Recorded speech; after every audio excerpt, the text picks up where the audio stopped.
Hey, what's going on YouTube? It's Pyromancer here, and welcome back to my channel. I hope you're all having a wonderful day, morning, afternoon, evening, whatever time it is, wherever you are in the world. And welcome back to another edition of the Hearth and Hammer podcast. We thank you so much for being here.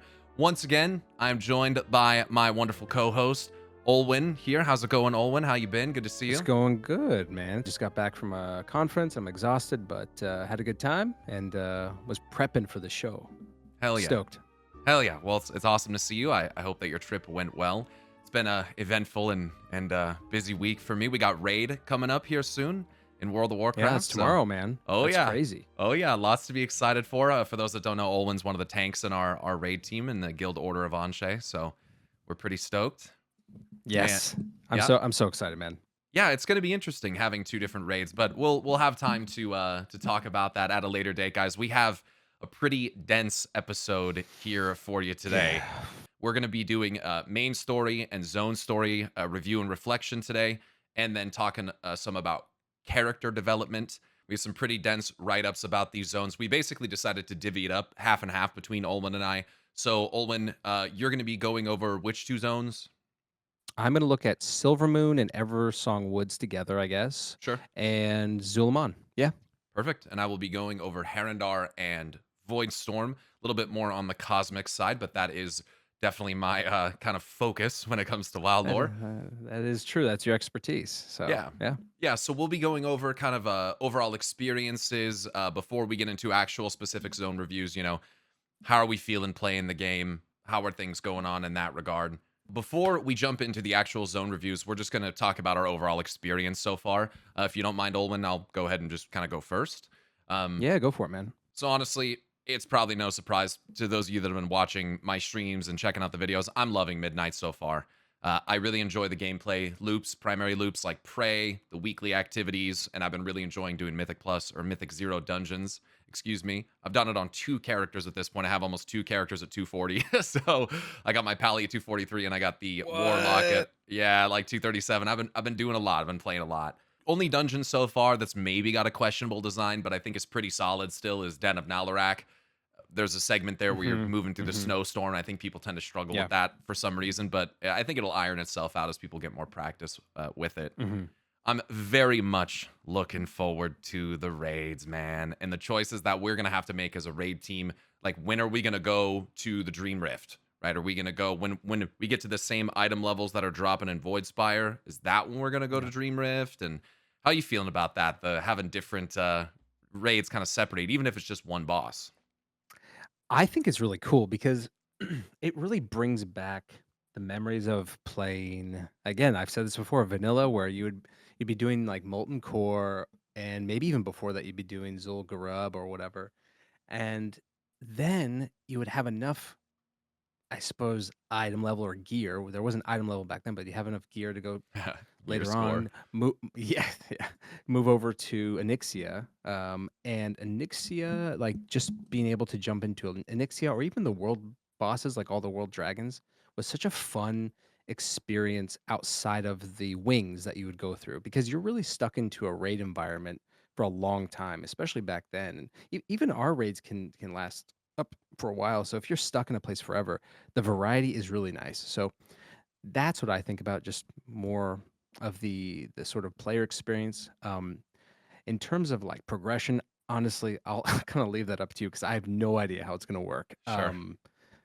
Because I could see it being a bit complicated. I'll just say that. Yeah, thankfully it's just one boss. So I think the idea right now that I'm having is that, you know, once we get to the bosses in Voidspire that are dropping the same item level gear as what's in the Dream Rift boss, we will maybe go and just fight that. And I totally agree, having like some variation, just some variety really between raid settings and being able to tie in some different stories by doing that, I think is really cool. So I'm looking forward to that very much.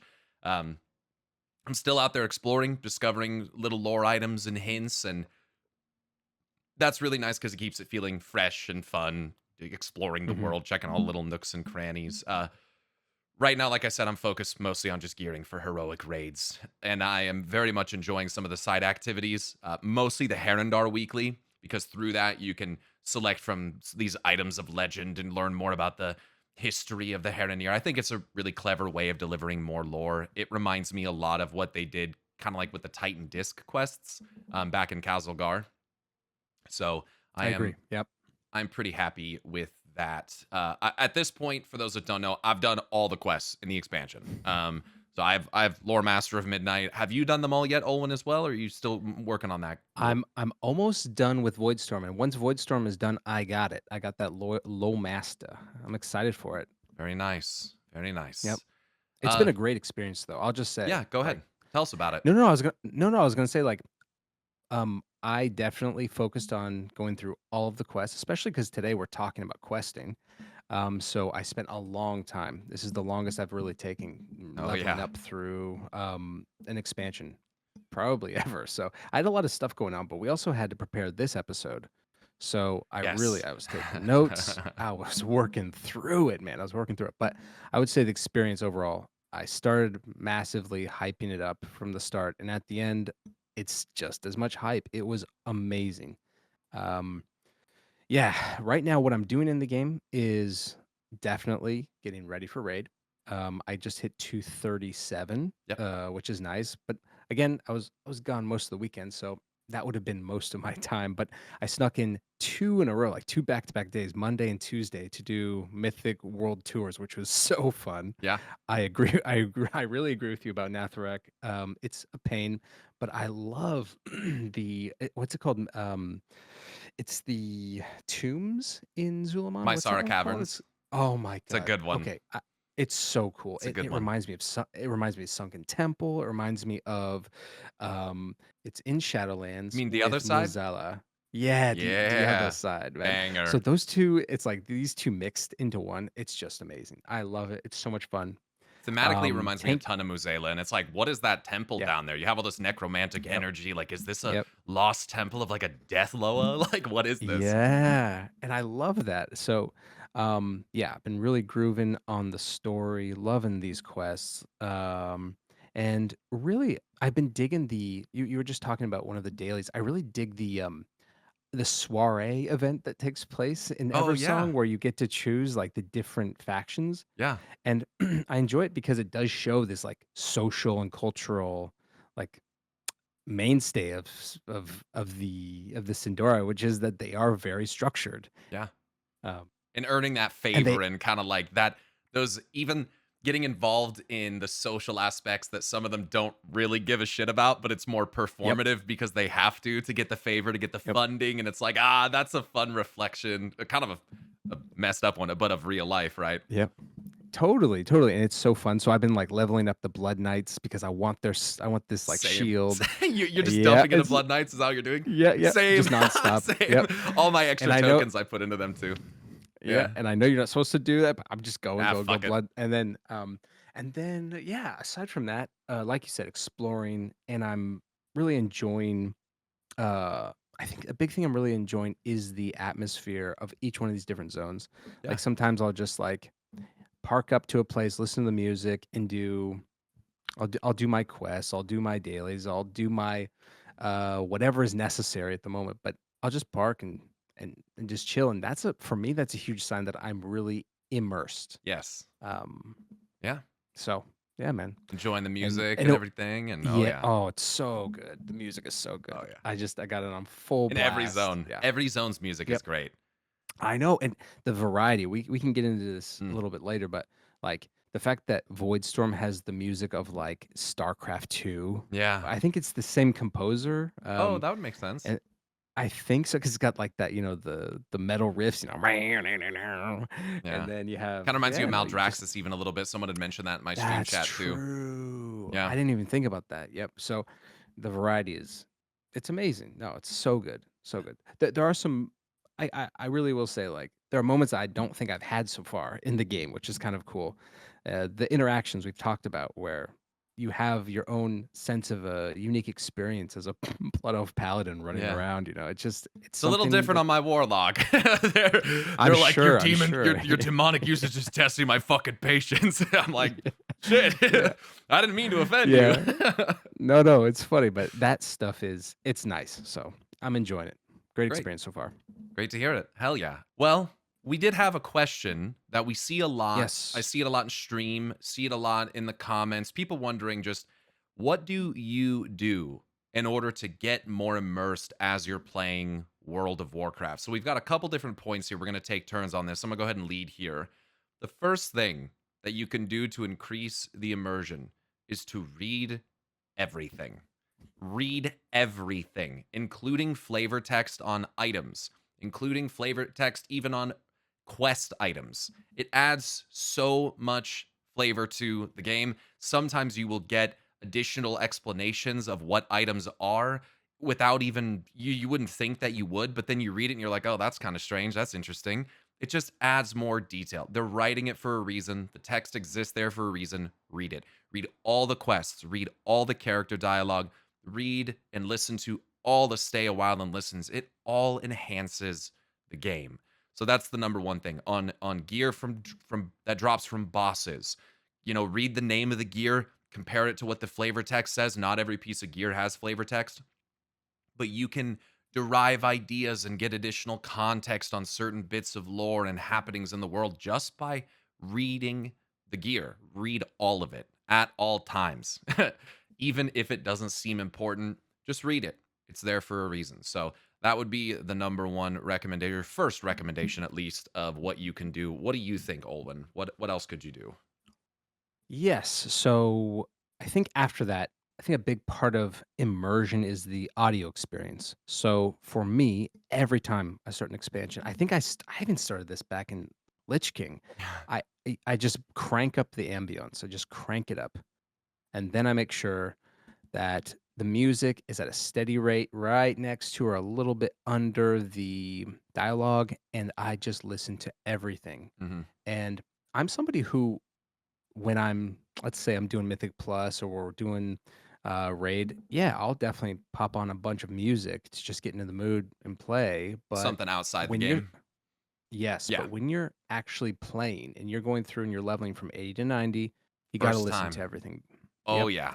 Because you got to hear it, because the sound design team is on a new level. I mean, It's phenomenal. everyone knows this about Blizzard, but like everyone knows this. But from my experience, I haven't seen them take as many risks and chances as they have in the last maybe 3 or 4 years. So they're on one right now. So let's let them do their work and get immersed Yeah. into these zones, man. It adds so much, and the only place you can't crank the ambience is when you're near the Sunwell because that's an awful sound. But yeah, but otherwise, That's yeah, true. the music adds so much to the tone and tension, and especially in Voidstorm, just very daunting. So yeah, and enchanting, right? I mean, think about the music in That's true. Eversong Woods. That's got to be one of the most iconic pieces of music, not only just in WoW, but maybe for those that have experienced it, maybe in all of gaming. For people that have heard I that, I agree yeah, entirely. Like hell that yes. harp, the horn. Yeah, no, it's amazing. Oh yeah, oh yeah. The next thing I would say is how you handle the main story quest line and zone questing. You know, I know some people like to just blast through the main story. Look, the first time that I played through the main story, and as I discovered side quests, I would just do them because a lot of the time the side quests are kind of relevant to the events of the main story in some way. They kind of loop back in very nicely. They And do. You're right. yeah, on my second playthrough, I went on the Warlock and I just blasted main story quest line. And I can see the appeal as to why people do that. It is significantly faster. Even though when you're done, you got to go back and get some extra levels because the main story will not give you enough experience to get to max level. For me, it only got me to 86 on my second character. I understand the appeal of going fast, but if you want to get immersed, just do it all. Even if you hit level 90, who gives a shit? Just do it all. One of the biggest arguments that I make for this is get your money's worth, right? If you're going to just blast this main story quest line in 6 to 8 hours or however long it takes you, you're racing you're hurrying up to wait around. You know, you're racing to a finish line that doesn't really exist, especially with how much time we've Yep. been given. If you're like an early access player like us, how much time you're given to actually get to max level, get the gear before the raid comes out. If you're not in one of these like high-end mythic raiding guilds where you have to have alts for split runs and stuff, don't bother. Do the main story, do the optional quest hubs as you go. Some of the best quests in Midnight are optional. Some of the best quests in the War Within were optional. Uh, So true.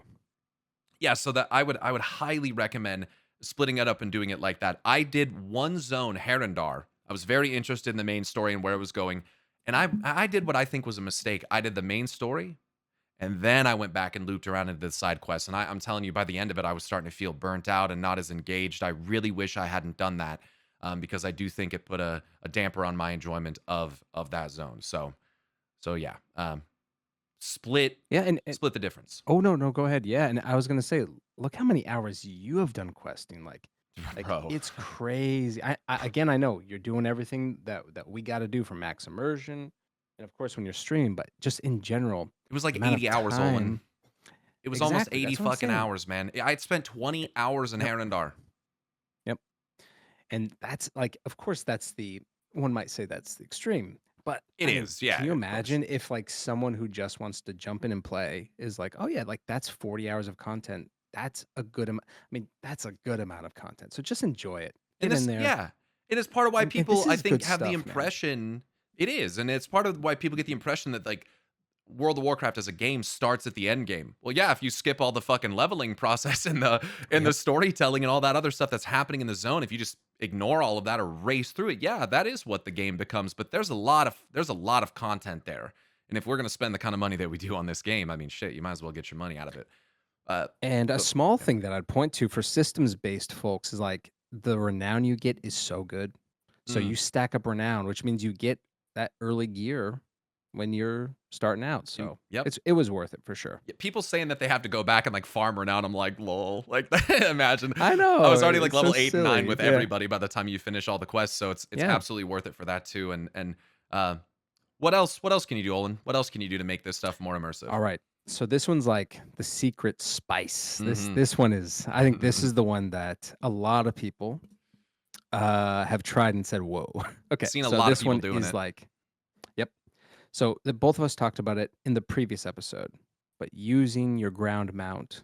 So this is how we used to play the game, man. We'd have to get what was it called? It's called Pathfinder. We'd have to get For a little Pathfinder, bit, yeah, that's what or they were doing. yeah, Yeah. doing that for a while, and that was annoying. Fair enough, I get it, but to actually get deep into the world, I mean, I know that they made these zones for flying, but honestly, ground mount works well. Mm-hmm. And so, yeah, I've just been going through everything, every single zone, and every moment that I get to just sort of check out an area, I will take that extra time. I will either jump off and bubble if it's a huge cliff, or I'll just ride down and check out everything on the side of the cliff, like in Zul'Aman. That's how I discovered sections of this kind of gnarled in area, and that was just because I was on my ground mount looking for something. So it's not fast at all, but No. it's really slow and steady. And again, you add up everything you're reading, you add up the music and the ambience, and then you're on this, you're on your steed and you're just it's old school, man. And that's it's kind of like you're trying to set terms for yourself to play a game that it used to be. This is what classic is. So I say to people who like that, classic enjoyers, and they want to get back into retail, try these things for sure. Yeah, Um, I agree, get and that it ground makes it mount. feel huge. It makes it like if you Yeah, don't want the world to feel smaller, do things that make it feel bigger. And it's going on true. the ground And it mount is a works so great way to well. do that. Yeah, the scale. I mean, you just look up in places like Harandar and Voidstorm, and you're like down in this canyon, and you're like, shit, this is kind of like a pretty deep canyon. Like, how am I gonna get Yeah, up out of I here? know. Uh, so yeah, I mean, there's also a couple add-ons that we would recommend. The first one is just an absolutely incredible add-on. This should be a base game feature I somewhere, agree. some way, somehow. And that is an add-on called Lore Keeper. And I started showcasing this a little bit when I started covering in-game books like Palatar's Codex and the Multiversal Energy Dynamics and Murmuration Paradox books from The War Within. Lore Keeper is an amazing add-on. It takes almost anything that you find on the ground, lore tablets, books, lore tablets. Yeah, but It takes like scrawls of paper that you yeah, find, just yeah, random ones. Yeah. anything, notes, even some quest items that are like written journals, anything like that, and it catalogs them in an easily searchable add-on for you. If you're not someone who cares about the collection aspect of it, because I really like that, you can actually go into the settings and just have it unlock all of it for you, and anything that's been shared into the greater database of Lorekeeper is accessible to anyone. So there's a ton, hundreds. There's over 1,000, I think, 1,200 pieces of in-game text that can be stored through Lorekeeper. Not only that, most of the actual like pre-rendered in-game cinematics and trailers and all that stuff, those are Yes. also all available through Lorekeeper. So Yes. it's an amazing way to access old cinematics, old pieces of lore. Highly recommend it. You can set favorites. Amazing add-on. So yeah, that's the if I were to recommend one add-on to enhance your experience, especially if you're someone that cares about the lore and story, it would be Lorekeeper. Yeah, that one's amazing. I have that one. I wish it would somehow like scan your entire all your characters and everything so it would collect everything, but you have to go back through and click everything. It's not retrospective, I suppose, but that's okay. It's so good. With Lore Keeper, I would say. When you're going through a world and you're picking up quests, the Blizzard quest, I suppose parchment is classic. It's iconic. Everyone loves it. But I really like dialogue UI. Dialogue UI actually enhances the quest collection experience. So the moment you decide to pick up a quest, you walk over and click on it. What's so cool about Dialogue UI is it zooms your character in a bit on the quest giver and your character a bit over their shoulder, and then a nice piece of parchment sort of comes out and it has all the writing on it. And it does feel like you're playing a bit more of a maybe like a single player role playing game. And I like this one a lot next to another one called Immersion, which Yep. allows different bubbles of text to come up actually on your screen wherever you want to put it. It's very And clean. that's nice too. Very clean. So, but really dialogue UI got me into this idea that like, oh yeah, my character is actually like I want to read all the text. It really my character is here, zooms in, you see the quest giver, and you actually feel like you're a part of the quest instead of just clicking and going. So Yeah. yeah, I love this one. Yeah. Those are great recommendations, and a really nice thing about both of those add-ons is that it makes all of your other UI elements disappear when you do it. So like that's something that kind of can take me out of the experience sometimes is all this shit on the screen that doesn't actually pertain Yeah, to of like course. the world or the narrative as it's happening. Um, Right. Right. so it's very nice for that as well. But I agree. great, great. All right, so for the MSQ campaign kind of quest review, we're going to be mostly focusing on the main actual story. Not necessarily a recap of the whole thing, but our No. thoughts, what is good, what was bad to us, what was confusing. You'll find that a lot of my feedback is going to be focused on Harandar. But I'm going to let Olwenn go ahead and take the lead on this one, Olwenn. So tell us what you're Yeah. thinking. What was good to you about the main story quest line for Midnight? Okay. So my first thought is the framing of Eversong or at least Silvermoon as the jumping off point for the other zones. Yeah. So, what I mean by this is I don't think that Blizzard has done such a good job with making it as I don't want to say accessible, but I would say as fluid as it is in this case. So, what I'm saying is this broadly, when you jump into an expansion, especially the more modern expansions, you have this option to kind of go to the I guess the quest table after you've done the original the opening scenario, and you can just kind of choose where you want to go.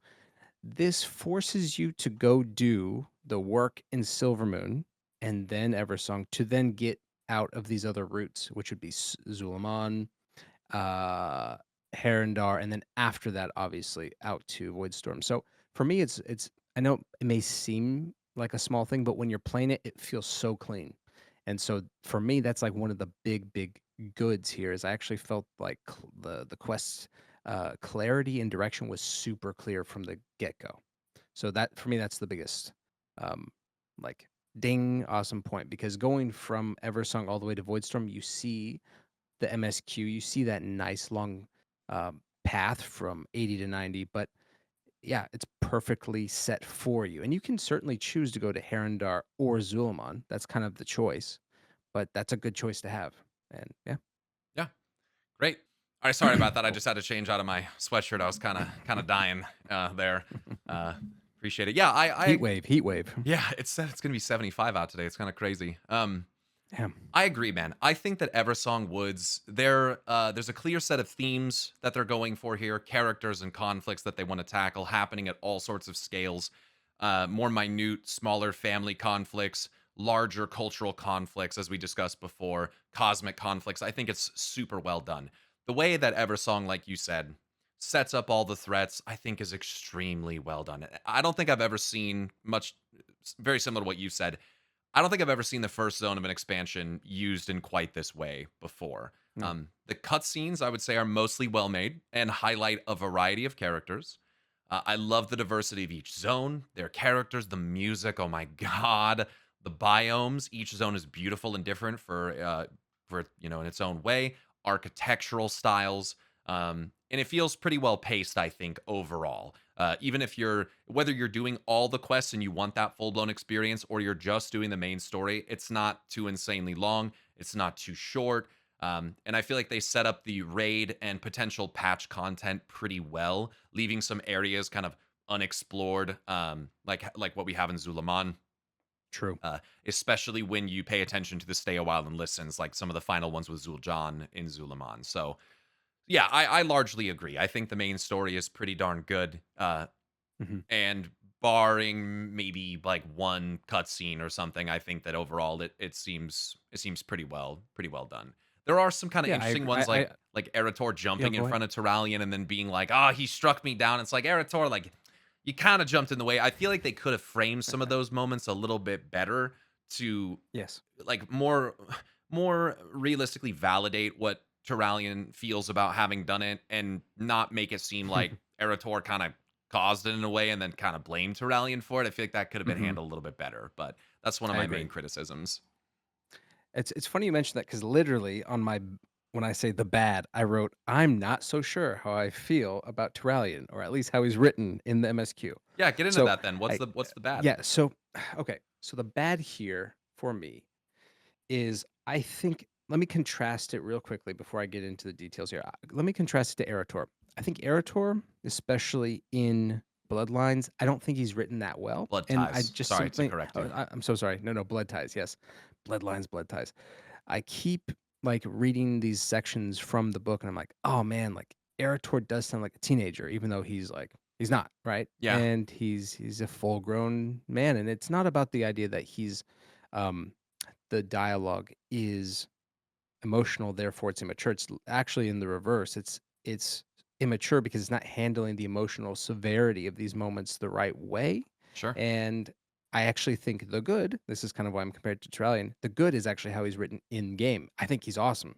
You can see how he starts from being a bit more naive to growing up as we watch him Yeah. grow up, right? Terralion stays broadly stagnant with small moments that are a bit like this. I see him struggling with the light a bit as like someone who's maybe under some sort of mind soothing or something. I mean, there's times that he'll be like, he'll be yelling at Lorthamar like nonstop, and Liadrin's just like, dude, shut up. This is crazy. You got to chill out. I'm so sorry, Lorthamar. I'm so sorry. Even Like Lorthamar's that's like snapping base at him. Perhaps you should keep your words until we ask for them. Maybe right, then they'll be right, better received. Like, holy and shit, dude. but it's like a nonstop sort of the the writing for him, and again, we've talked about the possibility of why it's like this. Mhm. It's too ham-fisted, and even like the scene you just mentioned where he at the end of Eversong Woods, Terralion says, "I'm gonna kill you, monsters," and with the light and the justice and all the things, and he's just kind of a caricature at this point. I don't feel like he's a human, that he has a past, that he has desires or free will at certain points. He seems driven by um, wrath, What light's did you wrath. what did you think about the stuff with Lothar and how they tied that in that Erator quest line where you repair the shield, and how did you feel Yeah, about those moments between he and Erator, and like how does that that's a good affect your question. perception of the way that he behaves? If I may I ask, yeah. think no, because that was my favorite quest line that you said would be my favorite quest line. Yeah. Um, I had a feeling.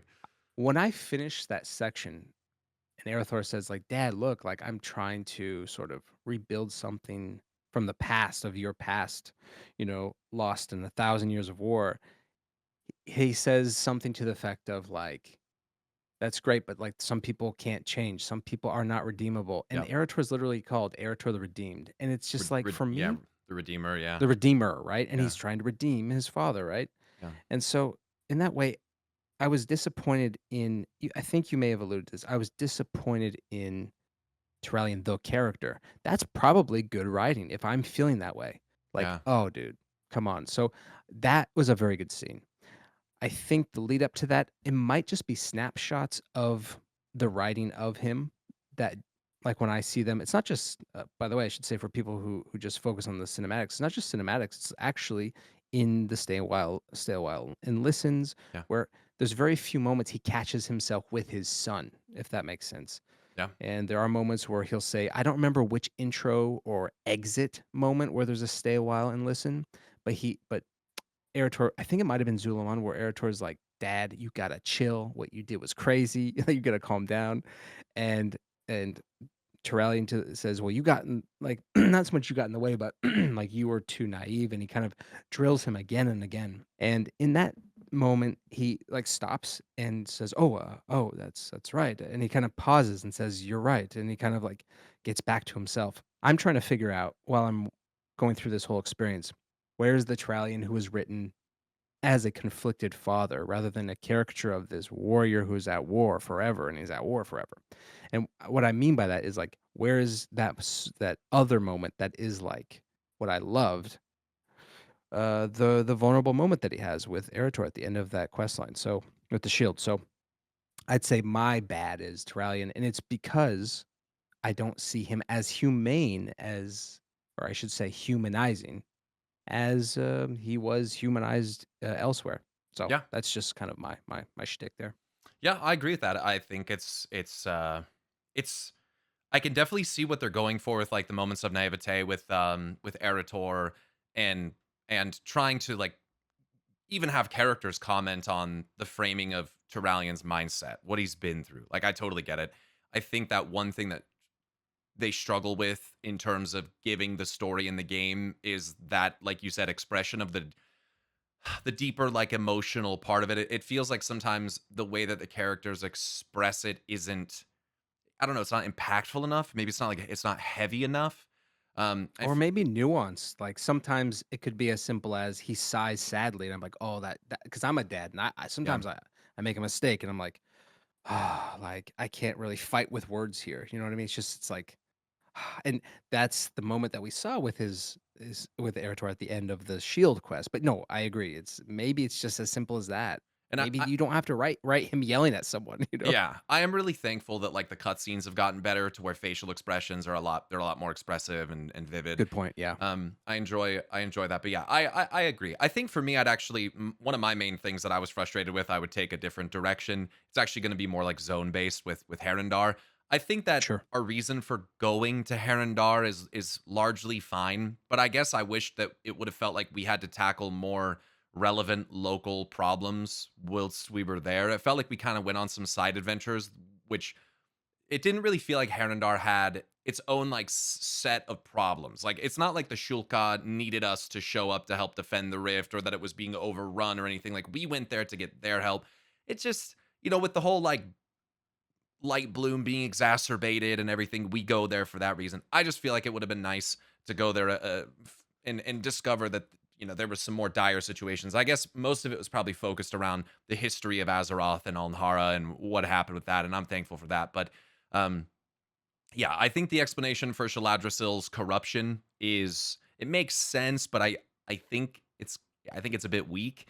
And I was hoping to deal more with the elders besides just Ruya. So I really hope that we will tackle that more in the future.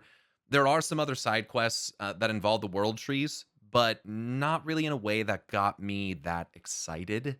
Yeah. I did learn some things while I was in the zone, like the fact that after fires, trees are able to smolder and burn down into their roots for days or weeks afterwards. I didn't know that. So sometimes you learn some real life stuff by doing this.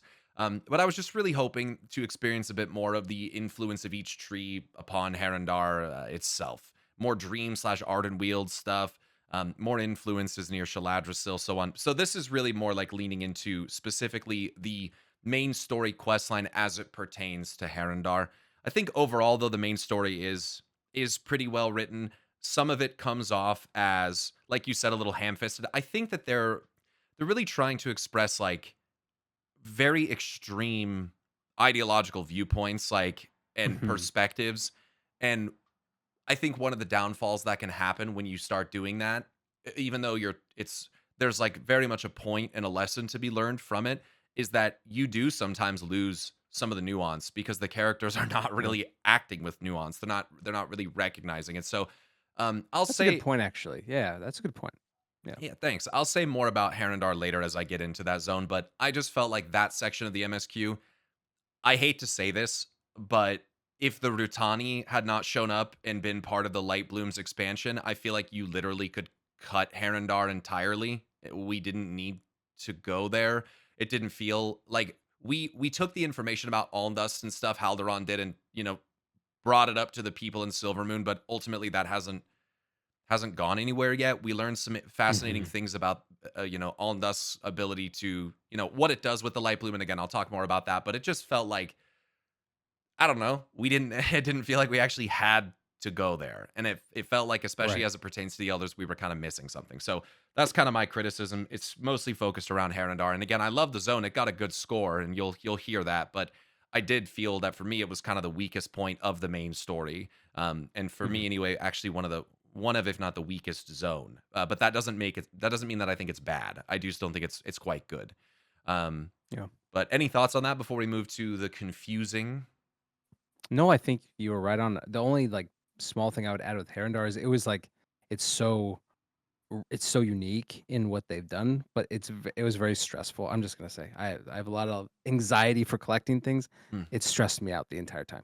I'm just saying the layout. sure. So it's just like you're flying around. There's so much to do, and I think it's for some reason maybe for me it felt a bit too contained. Hmm. A little bit more space would have been nice, but hey, that's just me. So that's a small criticism I would say of Herondar. Fair But enough. Fair no, I enough. agree. Yeah. What do you have? Do you have anything? And it's okay if you don't. But do you have anything that was confusing to you or left you kind of with more questions than answers? Um, I suppose. I mean, we may have talked about it briefly, but I was a bit confused about the situation at the end of the Death Home cinematic. Hmm. So I guess what I'm saying is like, Yeah, how did these figures become the ones that Zalatath is kind of propping up, and what is hmm their specific like? that's the What do they have in cinematic I was common? referring to when I said that not all of them Okay, are so great. right. Very Because strange cinematic.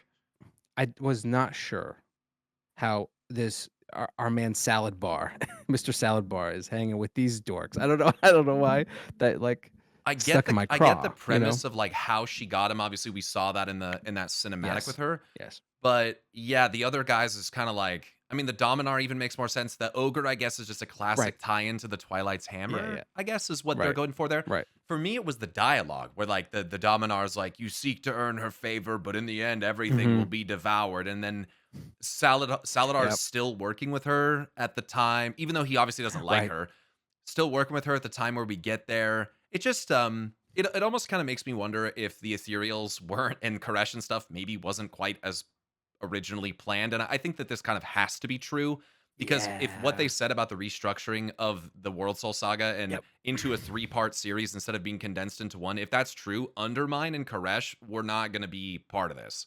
So, and I'll No. talk about this more later when I talk about some speculation of what could be coming up.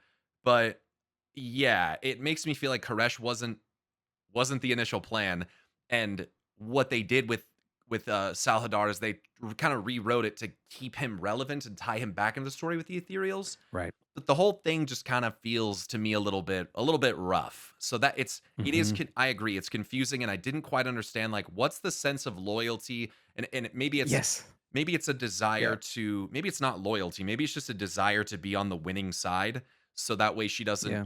devour you, but then Zalatath literally says all will be devoured and then it's like Yep. why the fuck are these guys working with her? Like I don't And they're all and trying that to again presumably was they're all trying to one you're up so right. her Yep.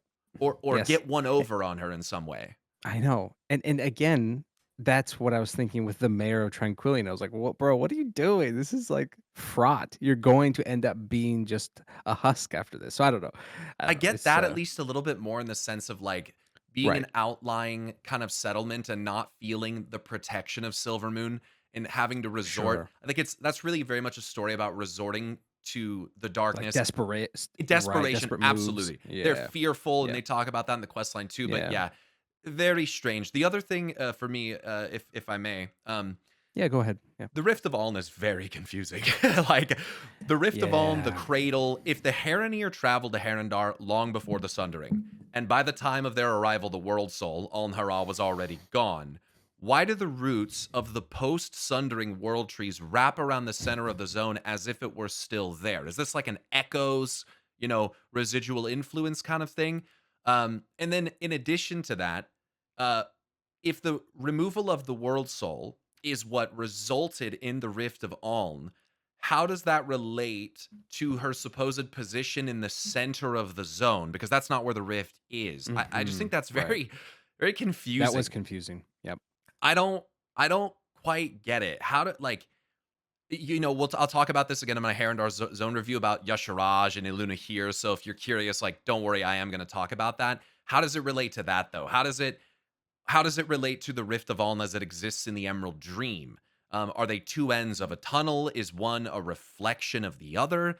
It just seems to me to be a bit hazy. I don't understand the position of the World Soul or how the supposed removal of Iluna here could have an effect on this, potentially leading to the Rift. And I really hope that in time those details become clearer, and that we Hmm. don't get to the end of the saga without having greater clarity in that. Because I Right. think for me, out of everything they showed us, that is the most confusing thing. I I Hmm. don't. Maybe I'm an idiot, and I'm not a genius, right? Like I have some lore ideas about WoW, but sometimes it just doesn't click with me. So if anyone can explain what is going on there, please Right. feel free. And maybe I'll learn more from the weekly quests where we're interacting with the artifacts and kind of learning stuff. But Right. I don't fully get it right now. I don't blame you because it was confusing in general. Yeah. Yeah. Okay, well, any other comments or anything on the main story before we move into our zone reviews? No, man. I think so far, we still get some quests here and there. Each week, I think, for Yep. maybe 3 or 4 more It's weeks. I still think is what trickling in. the right. I think the achievement says like there's like 4 more storylines, or there's 4 in Yeah. total. So yeah, we've already just done one, so there's 3 more. So yeah, I'm cool with it. I like it. I like the direction. Yeah. We can talk more later about some of the themes, but I'm vibing with it. I'm vibing with it. Great to hear. And yeah, as he said there, as a reminder, like this is not a holistic review of everything to the end because we haven't got there yet, right? So we can just review Hmm. what we have so far.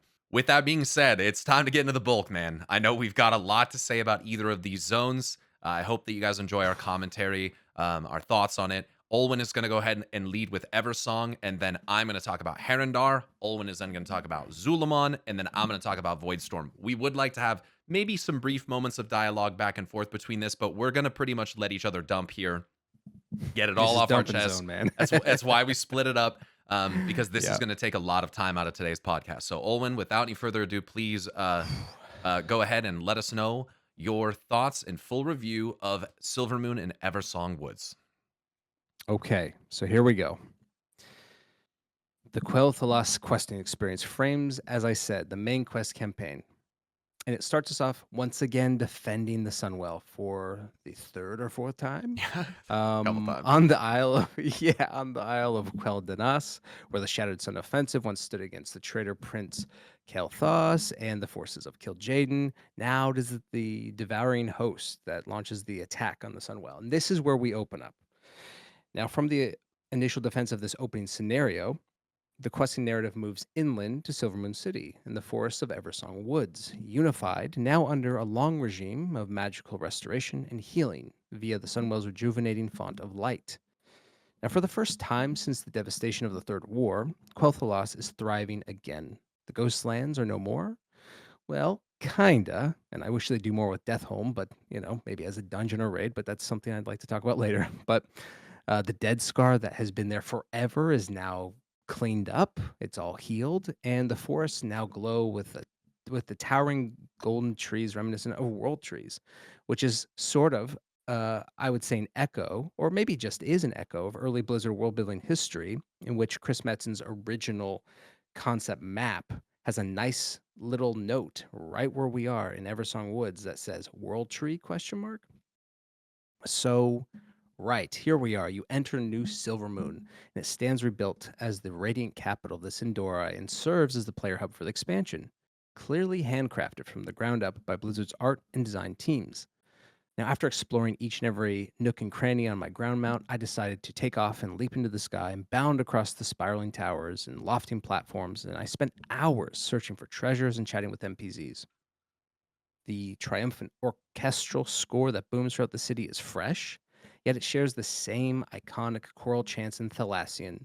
As the voices sing in unison and the brassy French horn blares, the strumming of that iconic harp and violin resonates across the city. We sense a tale that recounts the trials and tribulations of the Blood Elves. And ultimately, it celebrates their continued survival against existential conflicts by placing their faith in the eternal sun, in the light, all the while facing the Scourge or the Burning Legion or now the Devouring Host. Like the sun, they stand brightly against the darkness. Now, importantly, what makes this revamped city so interesting is, as I've mentioned before, its vitality. Somehow the city feels alive, even at times when you log on, it's the dead of night. I've done this many times. The hidden interactions in the city are exceptionally engineered, and it rewards players who love RP and lore flavor, from like guards chatting with individual players to learning more about the prey system and our friend there, Astalar, I believe is Yep. his name. He's awesome. Now, as a blood, He's pretty cool. dude, I think he's a he's fan so favorite right cool, now. and he should be because the VA is amazing, the Mm. writing is great. He is so cool. He's up there with Now, Decimus. as a that's right, that's Yeah. right. Of course, yeah, those two are peak. Oh yeah. But here's the thing: as a Blood Elf Pally, like we've talked about before, I'm just enjoying kind of being fawned over as the hero of the city, Yeah. It's and pretty nice. a great champion of the light. But my buddy who plays an undead shadow priest is getting depantsed and hazed by the same guards. And he's such a loser, dude. What a fucking loser! What a fucking loser! What are you just gonna stand there and take it? And he does, So I feel bad for him though. Not as cool as us. So, outside the walls, though, of the bustling city, the Sunwell's renewed power is reshaping the land in unpredictable and I would even say consequential ways that were not intended. Now, as Pyro mentioned earlier, this sort of strange light bloom growth appears in Eversong, and unstable manifestations of light and life, I'm assuming. You can correct me, but there's this interesting merging, I would Mhm. assume, We're of definitely light and seeing a life through confluence Utani. of two powers. Absolutely. Right, that merge and they go a bit haywire, they go a bit crazy. And at this time, the light bloom advances. It actually causes other forces to stir within the kingdom. So it weakens broadly this beautiful, revived kingdom of Quel'Thalas that is now starting to face internal and external challenges once again. So we have the Twilight cultists quietly spreading void influence amongst the blood elves in Tranquillian. The old fell temptations resurface among desperate blood elves in Silverman City, and these tensions rise beyond the blood elves in the east where the Imani are. So we start seeing that this fragile magical balance that sustained the kingdom is starting to strain the ecology, the politics, and everyday life in this diverse region. Yeah, threatening them in many ways. So, And to clarify, yep. when the Sunwell was first empowered with the core of Muru and the influence of the Naru was introduced, thus turning it from light to, from arcane to light and arcane. Arcane Delight, right? Mm-hmm. The light bloom did originally appear, but in kind of like Mm-hmm. small, not too problematic, Right. just kind of like minor weeds growing in the forest. But they were kind of studying it and watching it. So then, since the empowerment of the Sunwell, as we see in the opening Right. scenario, now the light bloom is just fucking voracious. So, Right. yeah, just wanted to note that and clarify that. It's a great clarification. Yep. It's all about and actually works within sort of my reading of it, the empowerment of the Sunwell. It's not simply the Sunwell, it's the empowerment of it. We are Yes, it's great. spending our faith into this thing. We are fucking dumping our Yes. light into the Sunwell. Absolutely. And it is causing problems. And that's actually something I should have framed a little bit better because it's the excess. We may want to say Hmm. sort of the excess power energy Hmm. that's causing trouble. Um, right. So, excuse me. The zone's story ultimately builds towards a confrontation between three factions: Twilight Cultists and Tranquillian, and Deathholm, the Rutani near Suncrown, the mini world tree, I like to think of it Hmm. as, You can and Great the Tree even. Amani. Yeah, it's probably Yeah, a pretty great pretty tree. similar. You're right. You're right. And the Amani at the gates of Zul'Aman. And each climax of these storylines, um, after each one of these climaxes, I should say, of these storylines, our first sense of security and peace and a sort of privileged aristocratic comfort in the hallowed halls of Silvermoon is unsettled. So again, as I mentioned, the empowered Sunwell is causing trouble with the Light Bloom, and we really don't know how to fix it without going to meet Orwena's people. But then, like, Orwena's in exile, and we don't know if they're friendly or they're going to be like awful to us. So we don't know anything about that. So we're stressed about that in Harandar. And tensions are up between the Amani trolls and the defenders of Quel'Thalas. At this point, just as Pyro mentioned, there's a scene where Turalian arrives with the occupying forces. It's important to point out they're the occupying forces of the Vanguard of the Light and almost kills Zujan, who is the lieutenant or second in command, really, of Zul'Aman, only before Erator jumps in front of his father and takes the attack, the blow to his chest. And at that point, the Amani run off into Zul'Aman, and we have to follow after them. And to boot, we have to deal with Twilight cultists who infiltrated Tranquillian, and they have a little battle of wills with Umbric, who is such a cool character. I love Now, Umbric. he's so great. And It's way all of cooler these than Ramoth, just conflicts, saying. it's true. It's true. Ramoth is a total dweeb, dude. Fucking dweeb. All of these different threats, they highlight the ease to which the proud and desperate Sindora would sort of like defect. And I think that's like they're so proud and they're also desperate. No doubt that they're going to sort of defect under this tension of the void. Um, and this quest line especially had hints of Darkon with the Scourge. We're going back to Deathholm, Mm. and Kael'thas with the Legion. While the Twilight cultists are like, I'm sorry to say, kind of a dorky group of bad guys that we've been beaten up forever, Mhm. the idea that Umbric and the player has to go through Ghostlands, and it's not even called the Ghostlands, but with this sort of I would say the presence or the ghost, the specter of the Ghostlands still haunting us, is really powerful, I would say.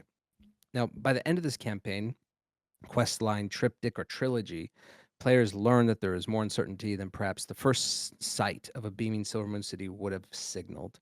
The city of arts and culture, of intellectual pursuits and magical advancement, of divine renewal and illuminating restoration, appears to be facing fractious fault lines underneath its pristine veneer. And I think that's the grand, I shouldn't say analogy, the grand metaphor, the extended metaphor that this entire zone is built on. Yep. Beautiful on the And here outside, we're but a little rotten underneath. absolutely. And we are then left with a final thought. Quel'Thalas may finally be restored, but at what cost? Is the Sindor reliance on the Sunwell's font of light, not unlike their ancestors' addiction to arcane or their corruption to fel? Is it through Liadrin and Erator that we learn about the stakes of restoration and of an over reliance on magical, or even in these worlds, we might even consider them technological solutions if you sort of extrapolate beyond the world, Sure. rather than perhaps even a sincere faith in their own people in the light? Or is it simply a function of the inevitable and uneasy peace that arrives after a horrifying century of constant world wars? Now, that's all some heavy stuff, but there are some fun and clever quests as well. Some really good storylines that stand out across the Great Golden North that I enjoyed. The first one is I'll name the storylines that are in, I suppose, the achievements. That's how I just thought about them Yeah. when I was completing Lore Master or Sojourner of these zones. And I went with the And first quest in the okay, lines. I don't know if it's the same, but yeah, I think you'll this get the one's point called across. yeah, this one's called Academic Aspirations, Mhm. and these are the fun bits of quests that are over by Sunstrider Isle. The original Blood Elf Yeah. starting zone from Burning Crusade. This one, again, for those who don't know and didn't watch our first episode, both Pyro and I, our first like deep experiences with the game. I mean, I had some vanilla characters, but when we really became like who we are, it was by playing a Blood Elf Paladin. So here we are. Yep. Um, there we meet an overly confident academy mage named Ty Taylor Goldenblade, whose ambitions parody Kael'thas in Old Magister's Terrace. He even shouts after you've defeated him in these silly quests where you go up in the towers like you started with back in 2007. You go up the towers, you do all the little loop-de-loops, you collect all the things, you kill all the mana worms, etc.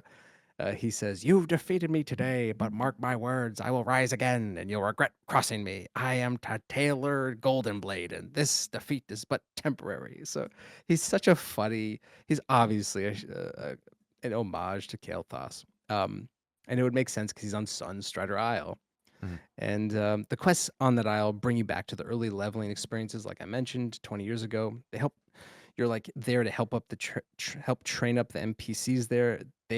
That were like there to train you up as novices, which is really cool. It's really cool. It's I so love it. I think it's nostalgic, so dude. cool. It Uh, is, and they're kind of like, "Oh, hey, I know you." It's like, "I've seen shit, dude. You don't know me." you have no idea what the fuck you got me into, man. You don't know what I've seen out there. No, dude, it's so funny. And but now again, player characters, especially the Blood Elves, they're regarded as veteran heroes who have faced cosmic and existential threats far beyond the concerns of Silvermoon. So it's a fun role reversal too, where you're kind of like the class you're the class guide or whatever. It's so The cool. class trainer. Class trainer, yeah. Yeah. It's such a fun way of like, hey, this is silly, but also, yeah, it's great nostalgia. It's not harmful. It doesn't make you feel bad. It's great. And then the Ty Taylor Um, Golden Blade questline, if I can add, there's some just Go to ahead. me, it's as a streamer, man, there's some parts of that that I feel like are just allusions to influencers, content creators, streamers, For like made me even sure. kind of reflect on myself a little bit like, God, I hope I'm not like Golden Blade. Like, all my theories and ideas, and like you are a mere peasant. And I think some people can have had that perception of me, but there's a dialogue as well where you talk to one of the NPCs, one of his followers, and they literally said something like, hopefully I can gain the favor of Ty Taylor Golden Blade, and maybe I'll get promoted to senior follower rank too. And I was like, oh my God, bro, it's like becoming a Oh Twitch my mod, or like a god. fucking getting like a Dude, that Discord rank or something. Like, hey, that's what oh happened to me. God. Yeah, dude. That was so Yeah. painful, dude. It was so I just like put my head down, and I Yeah. just published that It- section of my questing on that to the YouTube channel, and that quest right. is in there, and I'm just like shaking my fucking Yeah. head. So I love that But quest. it's so funny the way that they set that up. It's like it's just there to make you laugh. And Yeah. it's yeah, while the world's burning, it's like, haha, I am smarter than everybody else, and you should bow to me. And he's just a dork. Funniest thing too is he's wearing like the crappy heirloom gear, Yeah, which yeah. is so funny, dude. When I saw that, and again, it's like we've seen Johnny Awesome, the character who Ugh. was in Cataclysm, and I think he followed up a couple more expansions, but they just brought back a different version of him, and it was Yeah. so funny. And finally, another set of quests are actually in Silvermoon. The Murder Row quests are really cool. I didn't expect them. Me I'd just either. say like that was a shock to me because I don't know why immediately I thought this, but I was like, oh, Fell's over. Like we're kind of done with Fell, but no, it's not. It's not over. So Blood it Ties touches on that too. That shit ain't done. exactly. As And long as so there's this is demons. definitely exactly, and this is definitely like a darker storyline, Mhm. but it's set like in Silvermoon's underbelly. And here there are investigations to uncover fell smuggling networks, trafficking demonic relics from the Broken Isles, which again, like you said, is a nice tie-in with the novel, and it reveals again further Legion invasion plans, like nonstop, man. And And by tangential storylines too, where people are getting fucking abducted out of yes, the row and yes, sacrificed. Like yeah. it's fucking crazy. It is, and, like, when you go down into the den, I mean, it literally is like a true crime. It's like, "Oh my god, what's happening here?" Yeah, yeah. And so no, I thought that, like and it's fun. Again, for those who, like, kinda know a bit more about me, I like film noir, and I really like crime sort of novels and stuff, so it was cool to have this gumshoe sort of experience when you're rolling with, I forget his name, but he's this cool demon hunter who's like, "Hey, man, let's go beat up on these You fools." come out, he's like, "You were in Um there a long time."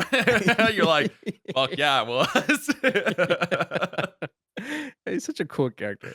Yeah. But yeah, so by experimenting with forbidden magics, the players sort of gain proof that within this Sunwell restoration, there are still blood elves who are once again turning to fell in the face of this new existential threat, or even maybe it's sort of like the Game of Thrones like mantra of like chaos is a ladder. It's kind of like, well, this is the perfect opportunity for me to bust out and get freaky with the fell. So Yeah. man, it was.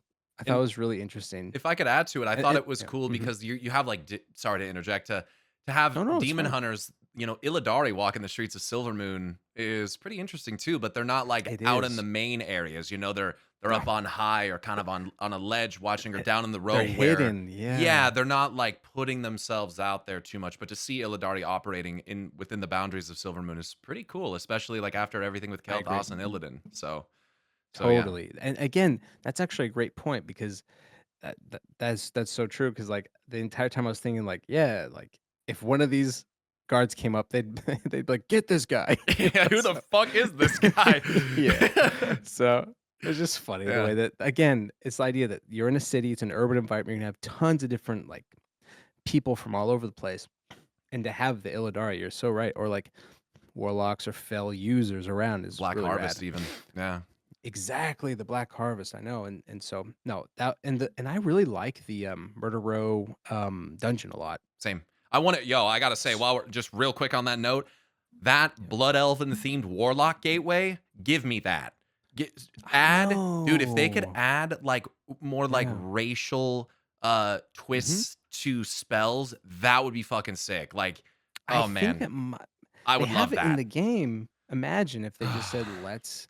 It could be one of those things that people have talked a lot about, like, class skins, but what if it's Hmm. just simply, like, racial, yeah, because, like, we got different totems, we have different, like, druid forms, Exactly. why not? So Exactly, dude, that'd be I would fun. love I that, like, just I the agree. little Yeah. subtle cultural differences or the way that they Yep. invoke power, way they drew the lines or Yeah. whatever, just causing slight Yep. variations in the I know. spells or the appearance. Holy shit, dude. Honestly, I wouldn't be Oh, that would be surprised. I don't sick. wanna like, I don't wanna step over your toes here, whatever, I don't know the phrase, step on your toes here, but I know that, like, looking at different portals, there was that different portal we saw in Voidstorm, Oh, like, yeah. from the so I won't get into that, but Sure, it's sure. the idea that there's already culturally different, yeah, like, magics Absolutely. for portals, which is so cool. So, And seeing yeah, I how really enjoyed that. like a Yeah. different having to utilize a different energy type to do something will make Yes, a variation as well. yes, That's kind of inherent in yes. WoW, but yes, yeah.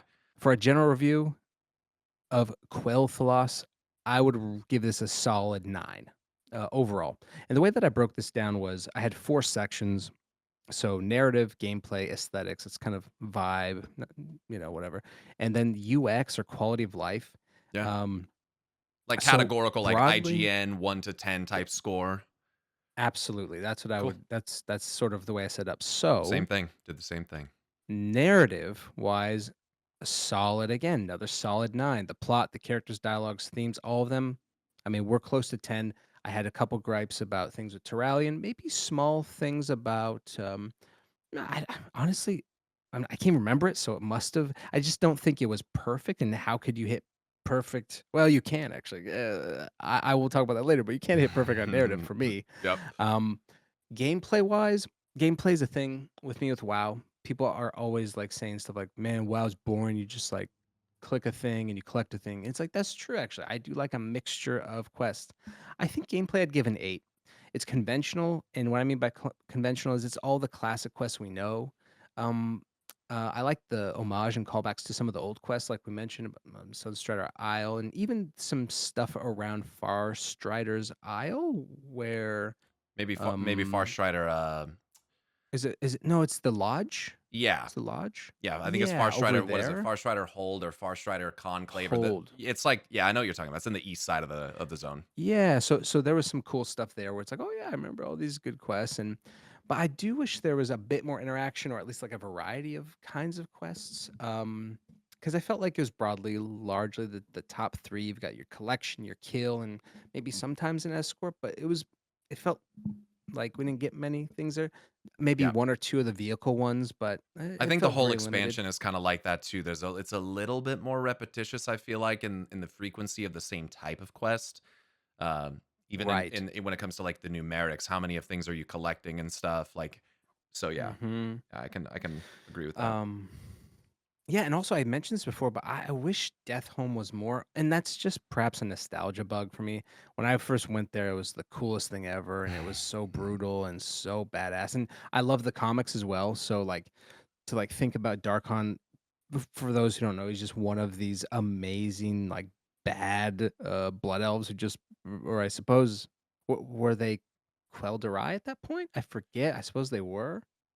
Doesn't It's all matter, the but he's same. one of the yeah, he was one of the elves, and he was homies with Umbric and Ramath, and he just betrayed his people to gain power from from the Lich King, the Scourge. So, like his role in that, I wish they had a bit more. That'd be cool. I hope someday maybe they do a sneaky little quest there I like to that you think can. Darkon might be a little bit of a fractal as well, but we'll see. We'll see. Oh, that's nice. I like that. Yeah. But yeah, more with Death Home would be cool. I mean, when I mentioned gameplay, I'm also talking about like content that we could do, and Mhm. there's like a level 90 quest, which is cool. It's cute, especially for paladins. You get this little novice to come with you, and it's nice, but it is very boring. It's like, oh, you just collect and click stuff, and I kind of like the idea of like you go into this giant like place and you just fight your way through it, and then you kill these 4 or 5 bosses like it was back in the day. An homage to that would have been nice. That's all I'm saying. Sure. So I gave an 8 for there. Cool. Aesthetics 10, 10, 10, 10. Hmm. Music, art, design, amazing text flavor. I found this. I was looking earlier for this image of the first few items you pick up when you're doing the opening scenario on Quel'Danas, and it's all of the fallen items, the legendary fallen items from when you're fighting Kel'Thas in the Tempest Keep. Yes. So And they all you have can these pick new these up. lore placards, dude. They're Yes, sick. it's so cool. So the one that I have screenshot here is Scourgebane, and it says "Forge our rage into justice," and that's Yeah. Kel'Thas. And I love that one because again, it like explains who these people are in a nutshell. And yeah, so broadly, I would say they nailed it with. I mean, come on, the vibe is so good. Um, and finally, looking at UX and quality of life. 10, man, 10. It's super clear the trajectory, what we need to be doing for our quest. It does not feel overwhelming when you're hunting for treasures or resource gathering, and it's great for a ground mount. So these are kind of how I view it. Also, I wanted to add to this. I think this is new, but the idea that you can like go to every single flight master and then other characters can like hop on and have those same flights is Oh, I didn't something even that know that. yeah, I mean, maybe I'm hallucinating, but was playing my druid and I was like, "Oh wait, I don't have this one," and I had it. So Hmm. I don't know. Maybe it's just like one of those things they're adding to make it Now that feel I like think it's about it, again yeah, I don't more. think I had to collect any flight paths on my lock. Not that I Yeah, really it's like use them, but all when I look at the map, yeah, that's a good point. right. Yeah, it's like this like warband accessible flight Oh, master warbands stuff, are which I thought amazing, was dude. cool. Fuck. Warbands They're are so so good. good. So yeah, man. That I mean, I know I went on quite a bit on that one, No, but that's that's where fine. I'm I at got with a lot too. Silvermoon. Yeah, Yeah, I yeah. I largely agree. All right, so I'm good to go on to Harandar then. Go in, man. All right, Go man. deep. So, seemingly originally intended to exist as part of the War Within expansion, or maybe even earlier, as there were hints about primal trolls and stuff, even as far back as Dragonflight. Harandar serves as one of the two otherworldly and alien zones of Midnight. It's a place where the roots of every world tree, except Andrasil of Northrend, as we learned from some of the Haranir that were out exploring the world. We can actually talk to one at the fallen Andrasil, known as Vordrasil, and find out that it had been severed from the rootways long ago, presumably for its corruption. So it's kind of strange that Shaladrisil wasn't, but I digress. We see them all come together to a confluence and actually connect the vast rootways of Azeroth together. So all the major trees and everything connects in this giant network that we're only kind of recently being more overtly made aware of. And this kind of could explain maybe some of the dream-based teleportation networks with great trees and how that all connects together. Um, but we're initially drawn here after witnessing the Rutani flooding from the light bloom in Silvermoon, looking for a solution to this problem.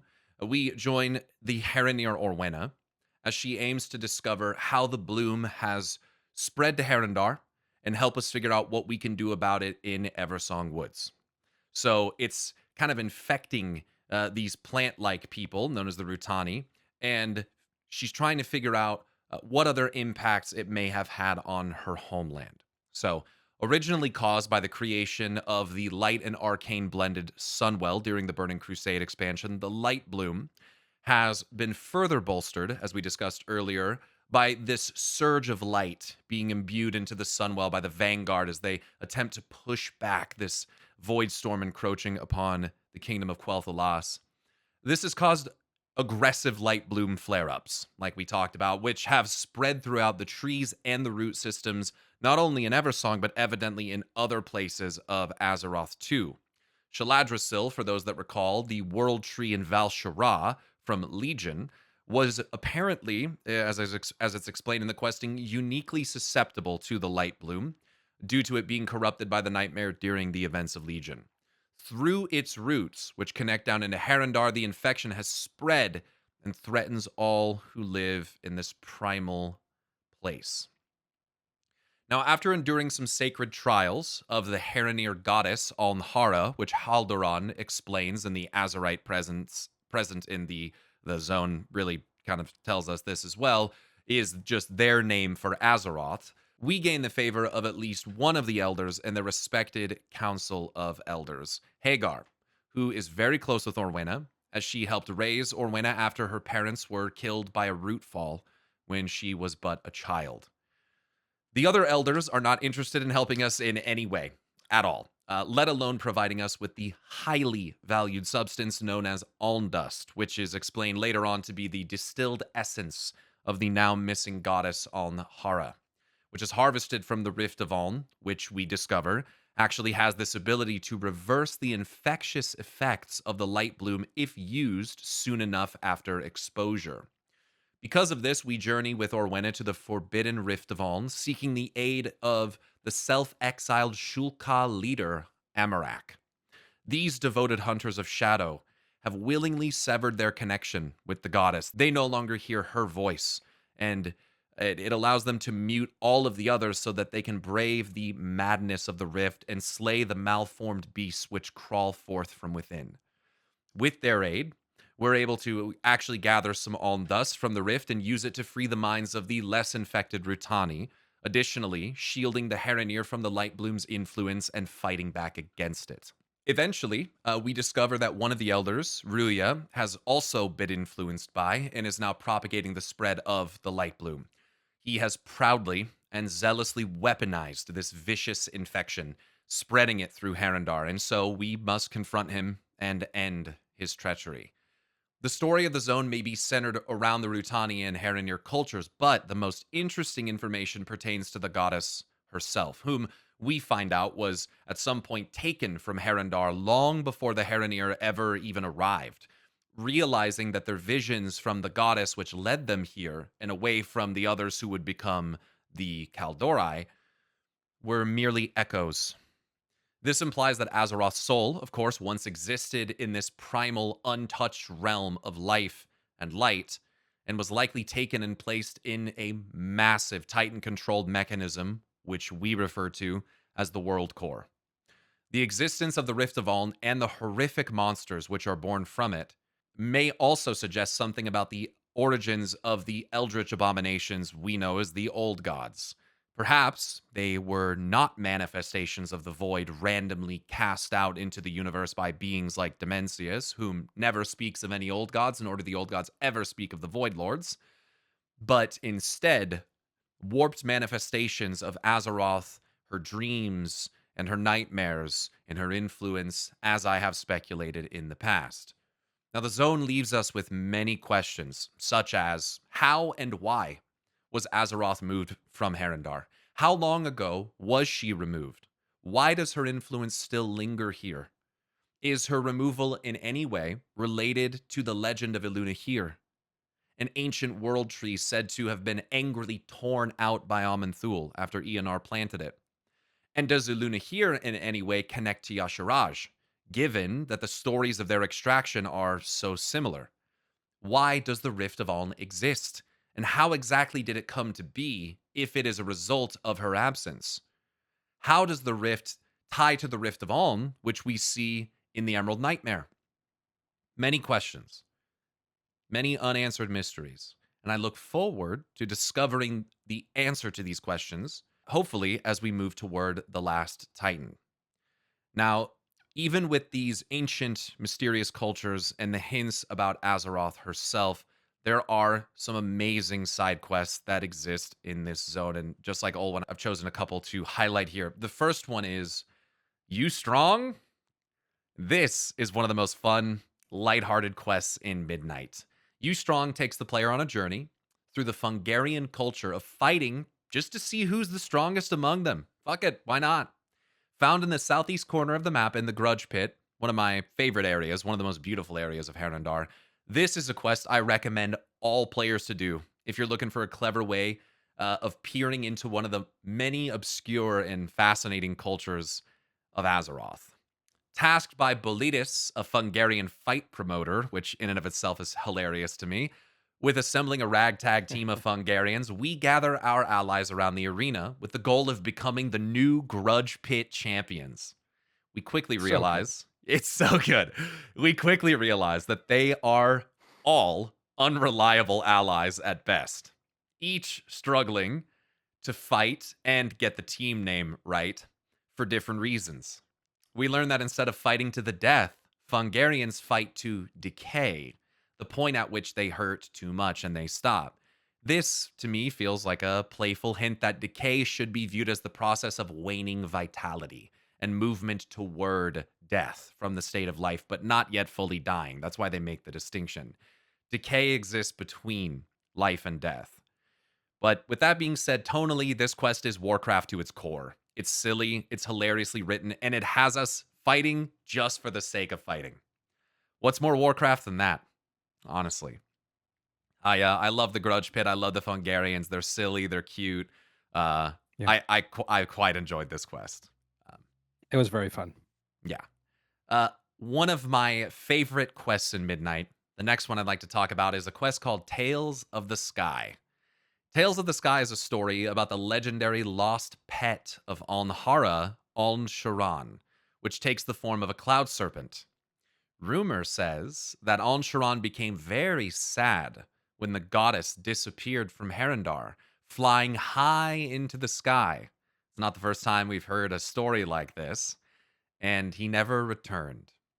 But every so often, green shards of sky glass occasionally fall from above, which the Haranir believe are his scales. You can actually find Aln-Sharan flying around the zone, and it's an obtainable mount that has some interesting flavor text linking him to Aln-Shara. And he's protected by a windy storm, which if you're a Mists of Pandaria player, you might recognize this is very similar to the cloud serpent Alani in the Veil of Eternal Blossoms. In fact, in order to dispel the protective barrier from Alani, in order to obtain the mount, you have to gather, guess what? Sky shards. And you have to combine them. And then you do the same thing here in Harandar. So this is what I'm talking about when we use the word fractal. This is a very obvious one where it's not just similar, it's almost identical. I think that's awesome. I love seeing It's how so cool. they connect this stuff over time. Given that Aln-Sharan is not just a myth, it makes me wonder if the idea of him being Azeroth's pet on the note of fractals, it kind of gives me pause. Not only does it make me think of Alani, it makes me think of Yasharaj too, who has quite a similar appearance to cloud serpents if you compare them. The Hearthstone art of baby Yasharaj actually depicts him holding little green crystals, which just happen to look just like the sky shards that you collect during this quest in Harandar. They're also green.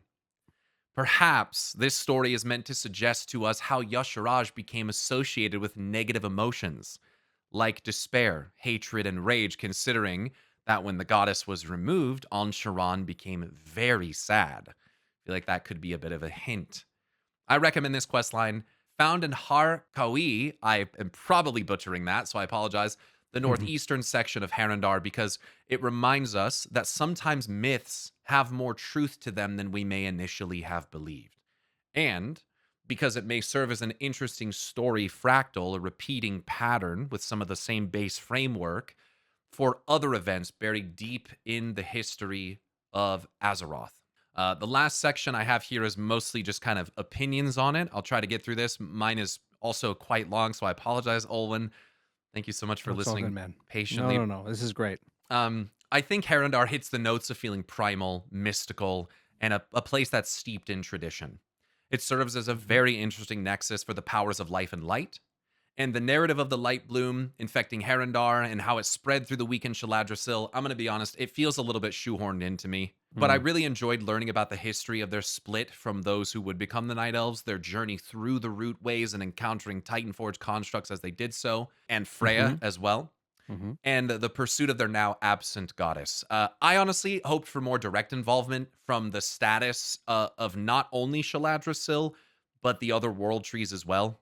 Perhaps even some Yeah. Drust involvement, considering their use of Golinath in the past, which is a big tree in Drustvar that seems to connect to Thros, their home realm, right? It's a big tree. How does it not connect to the root ways unless it too was severed? And that's kind of this thing that was unspoken or unsaid, but they, maybe Blizzard just forgot about it.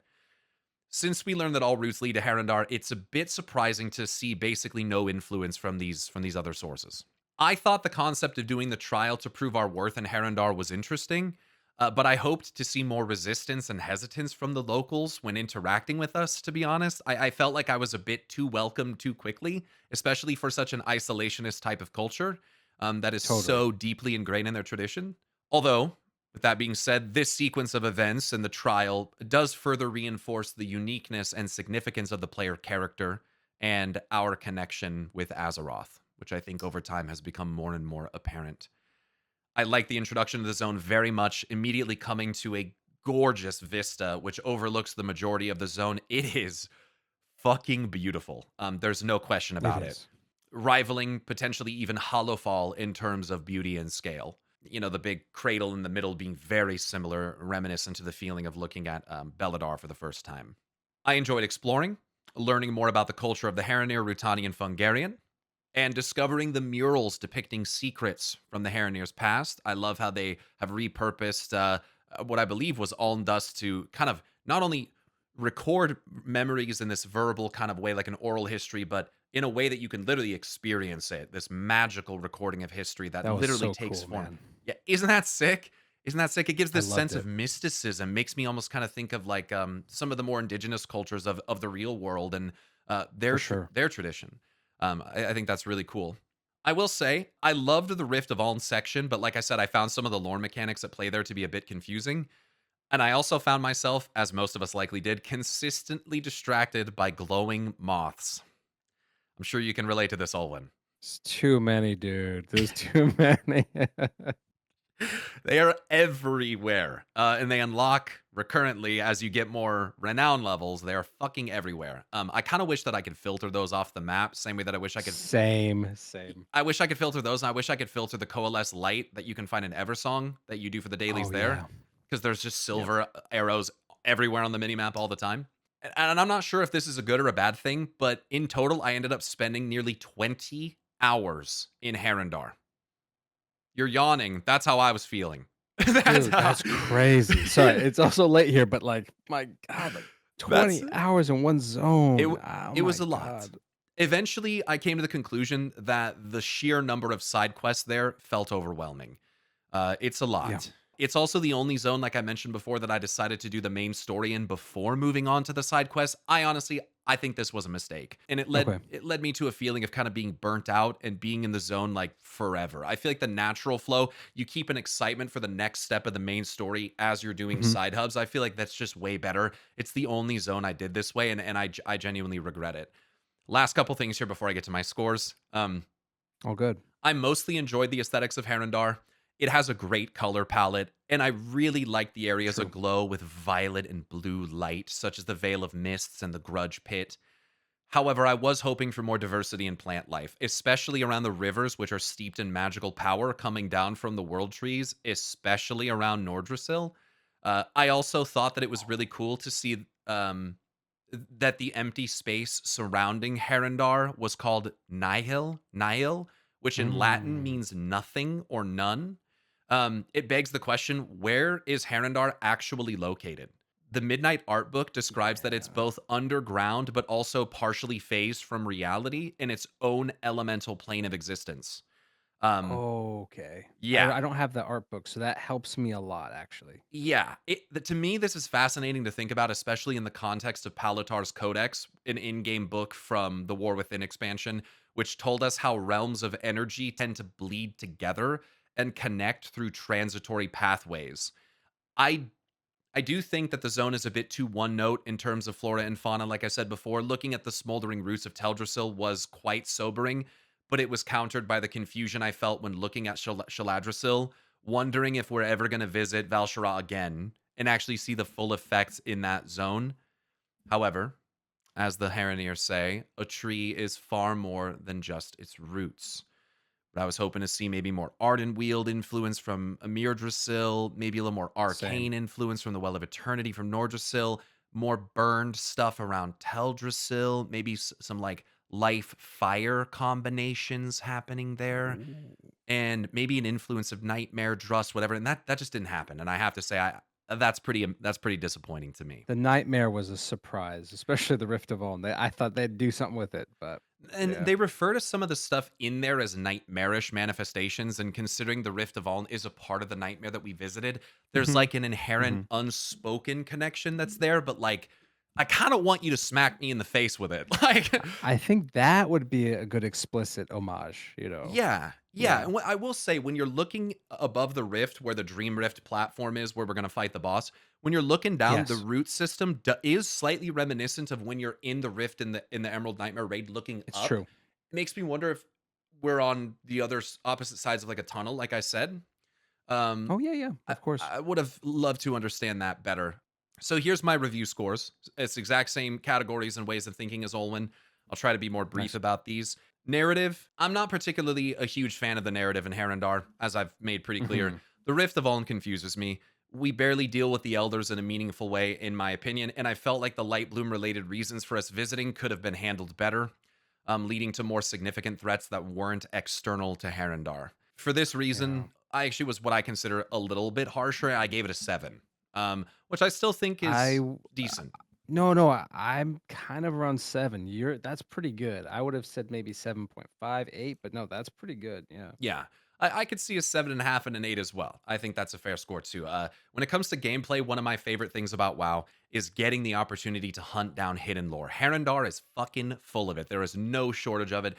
It has hidden murals, tablets, and more, giving someone like me ample reasons to explore and dig into the nooks and crannies in a hungry search for extra tidbits of information. It's what I love. The weekly activity Legends of Harandar is also awesome, giving us further Super. opportunities to learn about the Haranier and their ancient past, as I mentioned before. So for gameplay, I gave it a 9. I, Cool. I think it's pretty good. The glowing moth thing is it gives me a reason to go and explore and look at things again and get the collection because it's effectively a currency. So the aesthetics, the music in Harandar is some of the best I've ever heard in World of Warcraft. It is. I've never heard anything like it, I'll be It's honest. It's so kinda good. The crazy. song that plays in the den is fucking remarkable. It's so good. It is. The zone is visually stunning, but I have to give it a 9 because I desired more diversity. I just really Yeah, wanted more out of the world trees being there. I think it was a I see big that. missed opportunity to show the diversity of life forms after they've been affected by different energies. And they do I this in agree. WoW a lot, but to have it focused in a place like Harandar, I think would have been amazing. The last section here, second to last thing because I have the overall score, UX and Mhm. QOL, so user experience and quality of life. In my opinion, Harandar has perhaps far too many side quests. As someone who takes their Yeah, time and reads every piece of dialogue, I find myself feeling extremely fatigued by the end of the zone, desiring to move on several hours before I was able. While I enjoyed the majority of the side quests I did, especially those which did pertain to the world trees, I felt the presence of threats outside the Light Bloom to be a bit lacking.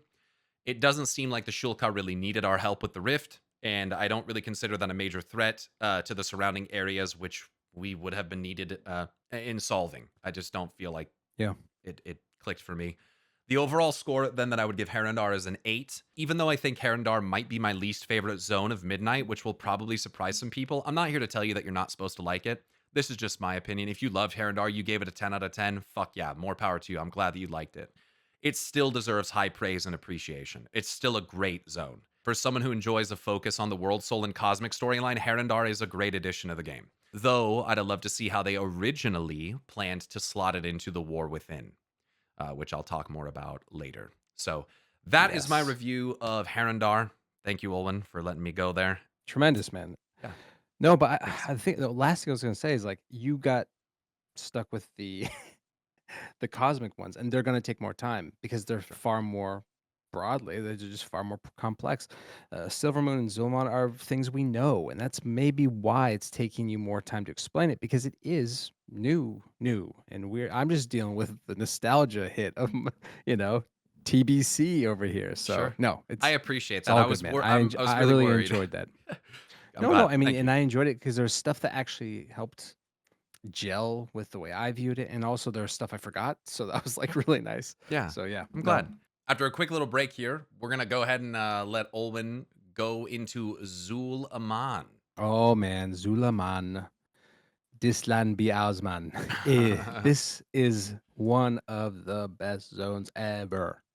Okay, It's a banger. so Zul'Aman campaign, it's top like maybe 5 for me at this point across all of the expansions. So here we go. Zul'Aman campaign begins as we described in Eversong right after that cinematic with Turalian, Eretor, Liadrin, Zul'Jan, and later the leader, Zul'Jara. We head east into the ancestral lands of the Amani forest trolls. Now, for those who don't remember, and for those who do, thousands of years ago, these forests and mountains belonged to the Amani Empire, which stretched across the entire north of the Eastern Kingdoms into the lands of the ancient Arathi humans. When the exiled Dathramar and his people arrived to form the kingdom known as Quell Thalas, the ancient lands of the Amani were taken from them. This became even more pronounced after the brutal troll wars led by Anasterian Sunstrider, the father of Kel'Thas. And the trolls of the north never forgot or forgave the loss of their ancestral lands. And why would they? Now, right now, as it stands at midnight, the situation facing the trolls is much more complicated than just a simple reconquista or attempt to regain their empire. The Amani leaders, the grandchildren of the warlord Zul'Jin, are struggling to survive in a changing world. Zul'Jara and Zul'Jan, they seek to unify the Amani tribes, but in 2 different ways. All of these tribes have become fragmented over time and to their own peril. Now, Zul'Jan, the brother, rejects the Loa, and Zul'Jara, the sister, seeks to restore the Amani temples that have fallen into ruin by communing with them once again. And she does so not just for power or for direct help, but she does so in a way for penance, primarily for the actions of her grandfather Zul'Jin and his evil advisor Malakras, who sacrificed the Loa to gain incredible power for their war machine. And initially, she Now, doesn't even think it's gonna work. Kind of thinks it's pointless. correct. Now, as the players travel across the zone, they help defend troll settlements from twilight attacks, from void attacks. They reestablish their alliances between their tribal leaders. They reset very important frontier boundaries with the primordial races like Murlocs, the Furbolgs, the Gnarlden, which are a new kind of giant species, which is cool to see. They also grow to rebuild their spiritual connection between each tribe and their patron Loa, which is really neat. There's also a bunch of new Loa that we learn about aside from the classics like the bear, the dragon hawk, the lynx, etc., etc. So um, it's really a broader story about reconnecting all the tribes together through their spiritual and cultural roots. Now, throughout this journey, Zul'Jara is accompanied by Lady Liadrin, whose devotion to the light offers an unexpected point of comparison. Through their conversations and shared battles, Zul'Jara begins to reconsider what faith truly means. Rather than relying only on tradition, she begins to understand that faith in the Loa must come from within, from her convictions, and from her actions and reactions to challenges that she faces. And importantly, to find the Loa's presence in rarefied moments of everyday life, as is described in the audio drama. Such a good audio drama. Oh man. It's so good, man. Alongside Liadrin, Zul'Jara also learns how to be a leader of her people, and she finds wisdom in Liadrin's own mistakes of perhaps treating faith like a weapon or like wish fulfillment. Yeah. Liadrin and Zul'Jara build bridges for their people who have been at war for eons, and they do so in recognizing that the real threat against the void is obviously disunity, but most importantly, for both of them, doubt.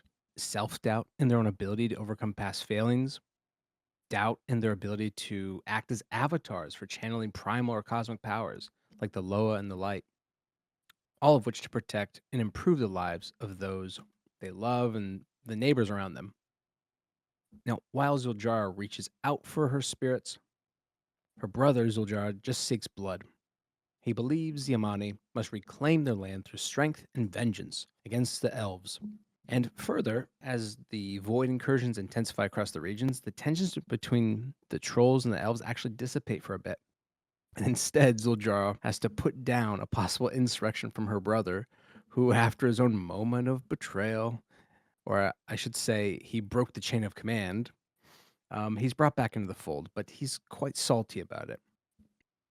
He understands later, of course, but for right now, what we learn is only once the family and the tribes and the Loas are brought back together to fight against this existential threat of the devouring host will these Amani be free. Will their land finally be theirs once again?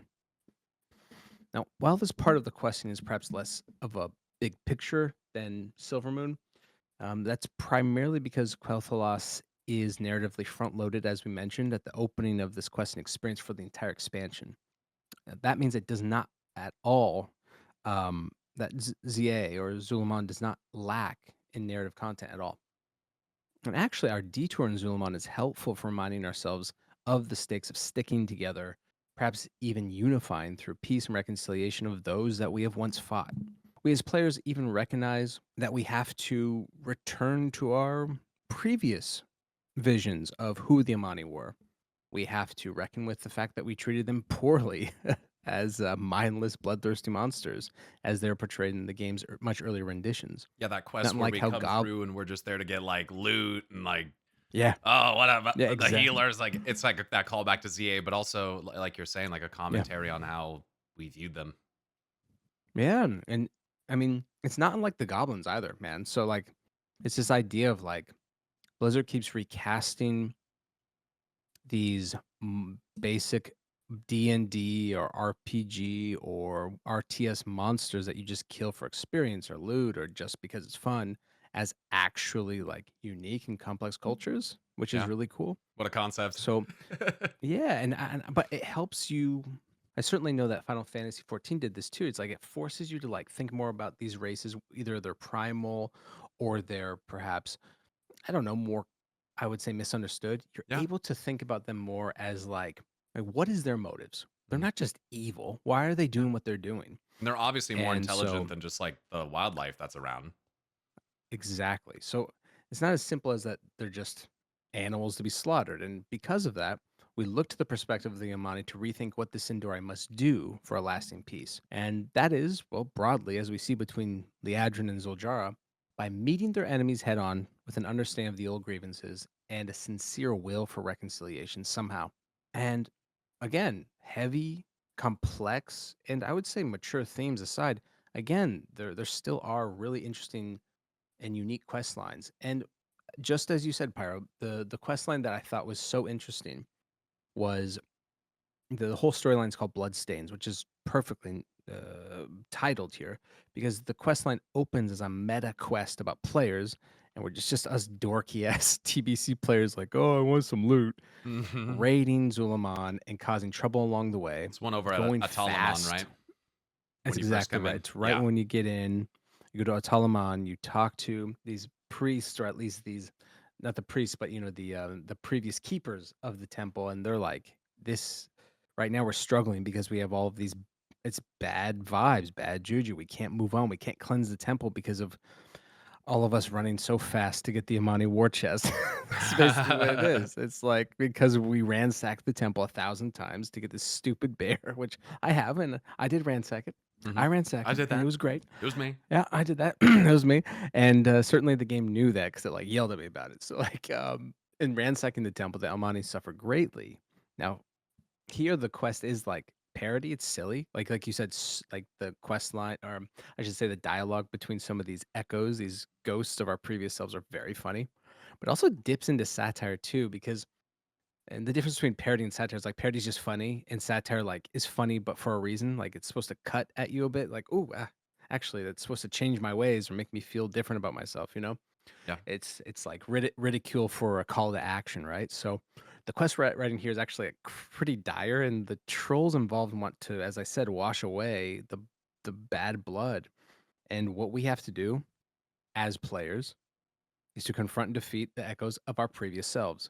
And there's a lot of this in WoW, the idea of like our character players have to fight ourselves from the past, or that we have to fight our shades or our internal opposites or whatever. Like we see this with boss fights, or you see this but here it was so openly, plainly obvious that for this temple to be cleansed, we have to return to our own sins. And that's a big part of peace and reconciliation. If there's a civil war that takes place, or if there's a war that takes place between neighbors and it won't end, to acknowledge the previous wars and abuses and violence, and then saying we want to move on from this, that Yeah. you have to start there. So I thought Otherwise, that it's was gonna like feel actually, unresolved. yeah. And this fits in again, we'll talk about it later. It fits in with, I think, some of Blizzard's response to this question of like, is there war in Warcraft? And yeah, there is, but there's also the after effects.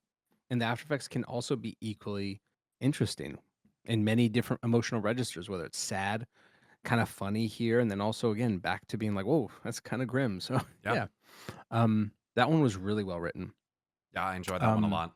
One of my favorites from ZA. it's so good, hands down.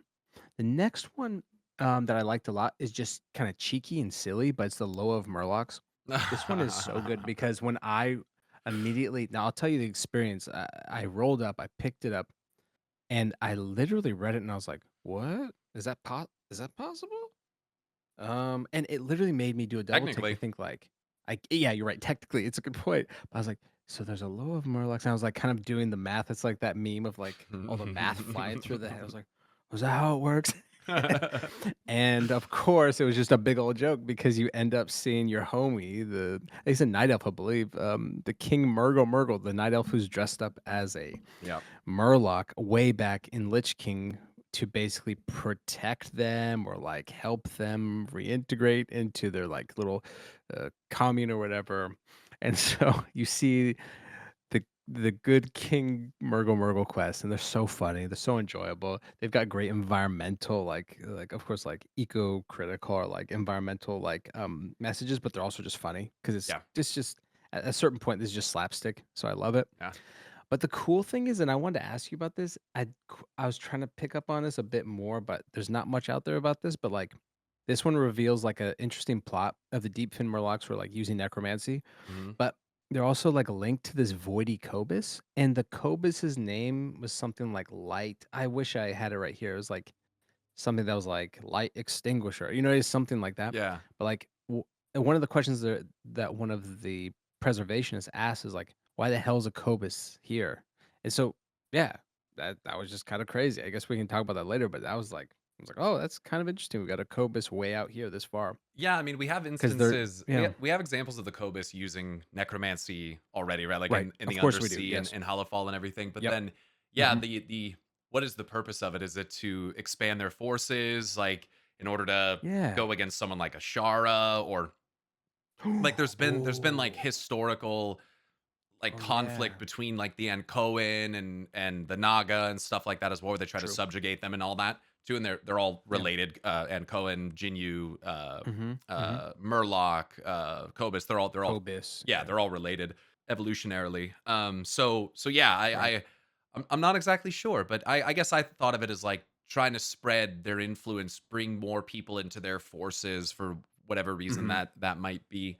So yeah, that's kind of my all I've really Cool, thought of it cool. in the moment, all I can think of at the moment. Yeah. And again, just like that, that's one of the big themes of the local quests across ZA where it's like natural landscape gets infected by void. We got to go clean that up. Like there's one again, you go help the Frobolgs and they're freaking out. They're having like kind of void madness and you because like one of their little Loas to the bear, which is not the Loa to the bear, is like a phony and it's like a void copy. And it's just so interesting how it's like you start the quest by finding that there's traces of like void something like sediment or gunk in the water, and it works your way up the mountain to finally doing that. So yeah, I like the way that Yeah, they're also broadly talking about the environment, which is nice to see. So I like that. I enjoyed this zone so much. I'm just gonna drop the overall review, and then I'll go through why. sure. 9.5. Oh, It wow. Yeah. was a complete banger. It's a great zone. I have very little notes. Narrative 10. I love the story between Zuljara and Liadrin so much that again, people are gonna be like, "Oh, Liadrin simp." It's like, well, I love Liadrin, but actually, Zuljara was super interesting Zara's because she awesome. changed. Yeah. Yeah, I she love seeing the changed, dynamic and of how they initially are kinda at each other's throats, and then yes, by the end, they're yes, joking and, like, they realize the humanity in each other. yeah. And to me, it was very buddy cop film as well Yeah. because like they were Yeah. homies doing all this fun stuff. I wanted to mention this one thing I forgot. Out of all of the different temples that we went to, the Dragonhawk one was sick, Yes, with like and the it made columns of and fire coming up and shit. That was awesome. yes, and it made me think a bit about what you've talked about before with like these different.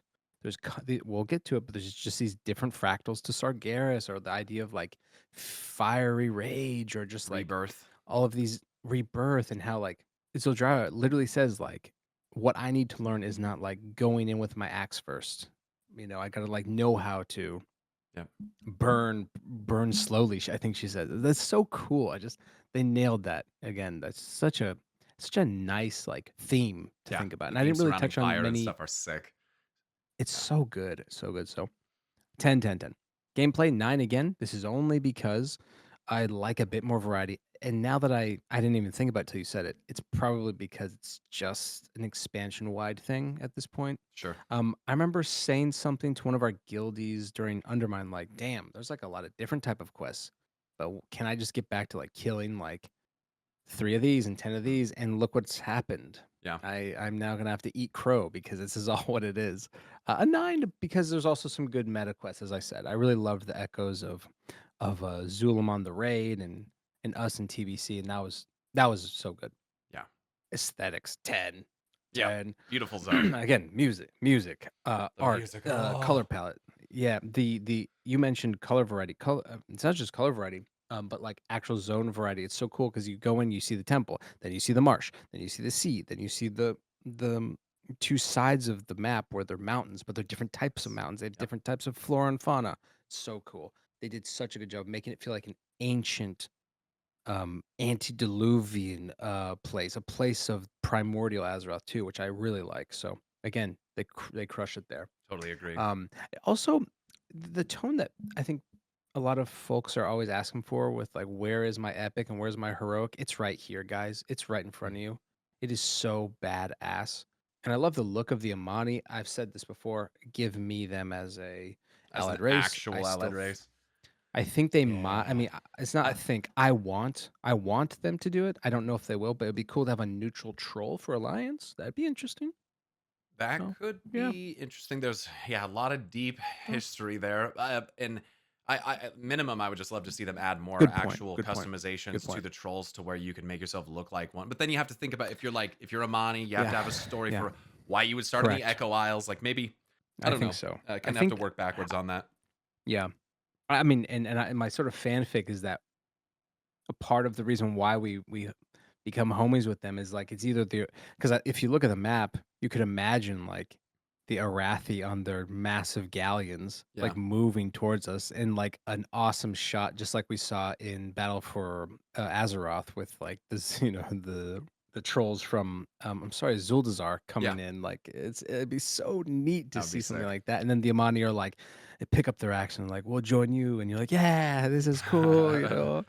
And, that'd be so Unlikely cool. But alliances. Oh yeah, yeah, and that's what I think is why that set this was such a good, zone, because it was all about that, unlikely alliances, and in general, I'd say I really like the aesthetics because I like zones with trolls in general, so yeah. I love the very troll cool stuff. aesthetic. I like native Yeah, and I love Native American history. I love different types of Native American history, so you've got, of course here, I think this is much more like you look at, the indigenous people of perhaps Pacific Northwest or of Northeast as well. So it's really Yeah, cool. You get to see these especially with all like the totemic pine trees and everything. peoples. Totally. The pine So I was lodges and super shit. into that. Yeah. It was Yeah, they have a awesome. bear Loa And for God's sake, finally, and a fucking eagle. they Yeah, do. it They screams do. And PNW. definitely. And the way that a final point with that is like I really enjoyed I like the variety of the new Loas. So there's like a Loa of the child, there's a Loa of Mhm. healing, and they did such a good job of like pointing to the idea that Loa are everywhere. And this is very different from the sort of pantheon-based Western view of deities. Yeah, So to have Loa everywhere is not unlike, again, the indigenous people of North America or South America, anywhere else, right? Where they believe like it could be in the wind, it could be in your it could be in your dreams, right? They're everywhere, yeah. so it's so cool to Yeah, have that. everything is not some big pinnacle Razan or, like, something like that, like, there's Yeah, I love that aspect of it too, Yeah, that there's smaller ones. And it's interesting that I feel like we got more of that being the case with like the Amani than we did with the Zandalari. Maybe that's because of it's Titanic true. influence or It's true. something Oh happening over yeah, maybe there. so. But yeah, I love that Yeah. concept too, that like spirits inundate everything. They're in all parts of life. Yep. And it just goes to show Eh, like how Yep.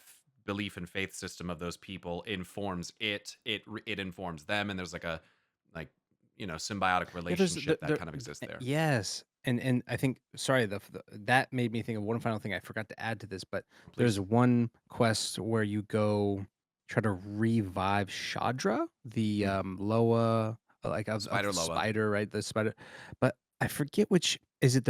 It's not the Revan Tusk. I forget who it is. The Witherbark, I maybe. believe it's two groups. It's the Revan Tusk and the other one helping is the Witherbark. Yeah. Is it Witherbark? So Yeah, they're both going Revan, against yeah, but because the Vile Branch is trying to take advantage of the whole right. So situation. but I love that one too because again, it's reminding us that Loa can be reborn. Yeah. And like we kill Shadra in classic, I believe, in vanilla in Hinterlands. And we see her It's again an in epic fight. Zandalar. She gets consumed by Yasma. Oh And then we see her yeah, again that's in the Maw. right. She's one of the Loa that we rescue from the Maw with Bonsandi. That's true. So I just totally forgot about I Yeah. hate to say that Shadowlands, but it's true. So the idea that we can bring back these Loa, but they do it through cooperation is so cool. Yeah. And She and having to Harik. bring yeah, I love it. So cool. You get to see this like tiny little like again, not a huge fan of spiders or Sure. bugs, but it was cute Yeah. to see little Shadra, who used to be this massive hulking monster. Yeah. Tiny little Shadra, and she's like talking smack. She's kind of sassy. Yeah. And I don't know, it's cool to see It, the idea that we can bring them back, you know? it's cool too. I think seeing them collaborate was a nice thing because it reminds you as well that like the Amani Hmm. and like Zuljara, that's like the Amani is not just one group. There's a lot of subgroups that exist there No, as well. Like the Amani is just like the dominant you're exactly right. nomenclature for it, right under Zuljara's rule, and as it led up to it. But it kind of shows like how there's differences between these cultures and shows that they still have their differences and they That's true. still do collaborate. In that quest, it literally starts with like distrust of the Witherbark being in Yep. Zul'Aman. Yep. So that I thought that was a really cool way of like tying them back And together as well. I know, and there's a section of that where I was like, man, like, are they gonna exile them? You know, because they were so hostile towards them. That's where I So thought it was going. yeah, that was yep. Yeah. So in the end, I think they really nailed it there. UX and quality of life again for me is very similar. So it's pretty much the same as Eversong. I'd say Yeah. doesn't feel overwhelming. It feels clear. Only thing is, and again, they don't have to design it for me because this is my own challenge. It's not great for ground mounts. I would say like it's not great, but aside from that, it's all right. No problem. Again, you can't give everything a 10, 10, 10. So I had to be a bit tough. Yeah. So All right, great. Well, awesome to hear your thoughts about Eversong and Zul'Aman. Thank you so much for all the time that you spent with the write-ups going over those, and I think it was really well said. So I'm gonna go ahead and thanks, man. jump into Voidstorm now. This is an amazing zone. Okay, I'll just start by saying that. After handling the threats looming in both Harandar and Zul'Aman that we covered, we are tasked by Lorthamar Theron to work alongside the Void Elf leader, Umbric, to retrieve the Cynosure of Twilight from Magister's Terrace, against the explicit wishes of Romath. We need this relic to stabilize a portal into the Voidstorm so that we may join with the Vanguard of the Light and take the fight to Xalatath directly. Unfortunately, unsurprisingly, this does not go as we had planned it. The world we later come to know through a side quest series as Predacia is vicious.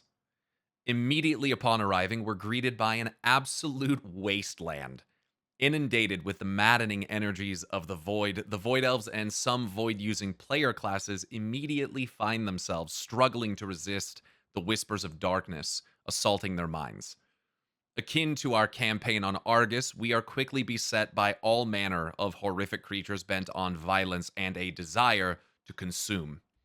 Alongside significant characters like Umbric, Erator, and Lothraxion, we shakily venture through Voidstorm and establish minor bases of operation along the way. Eventually, Erator is reunited with his mother Illyria, and we work alongside her to push the offensive further.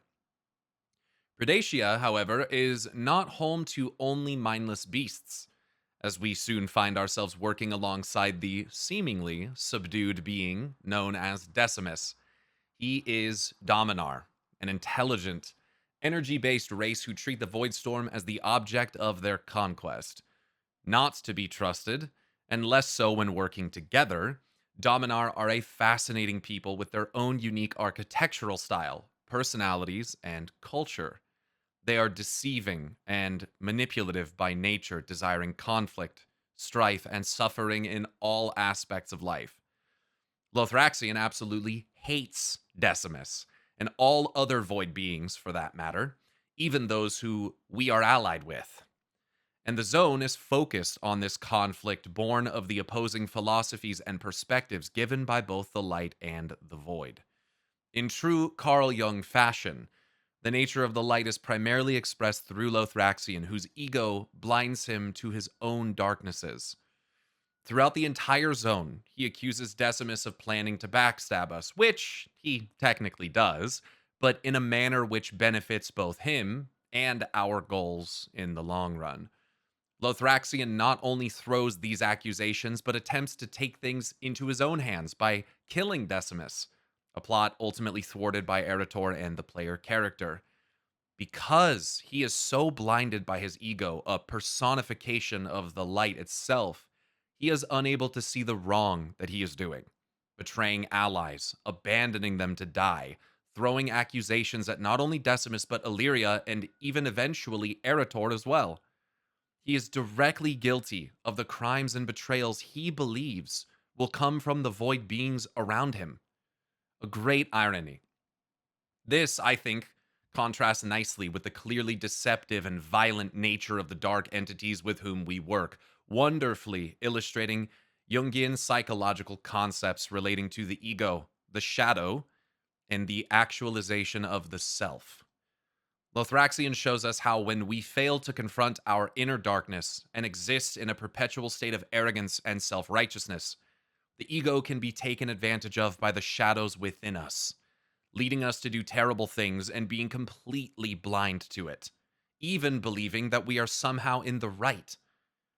It further proves that embracing the light and only the light will take us into a very rigid and dogmatic direction and behavior. Similarly, embracing the void and only the void can lead us down a path of madness, violence, and a disconnection with our humanity. Eventually, the zealous and arrogant behavior of Lothraxion, it gets out of hand and leads to him storming Nexus Point Zenith, intent on sabotaging its mechanisms, which will lead to a chain reaction that will wipe out Silvermoon. Because he believes it's a necessary sacrifice to stop the devouring host from entering Azeroth. What are you willing to sacrifice to win? Of course, the player character, Illyria and Erator, cannot let this happen.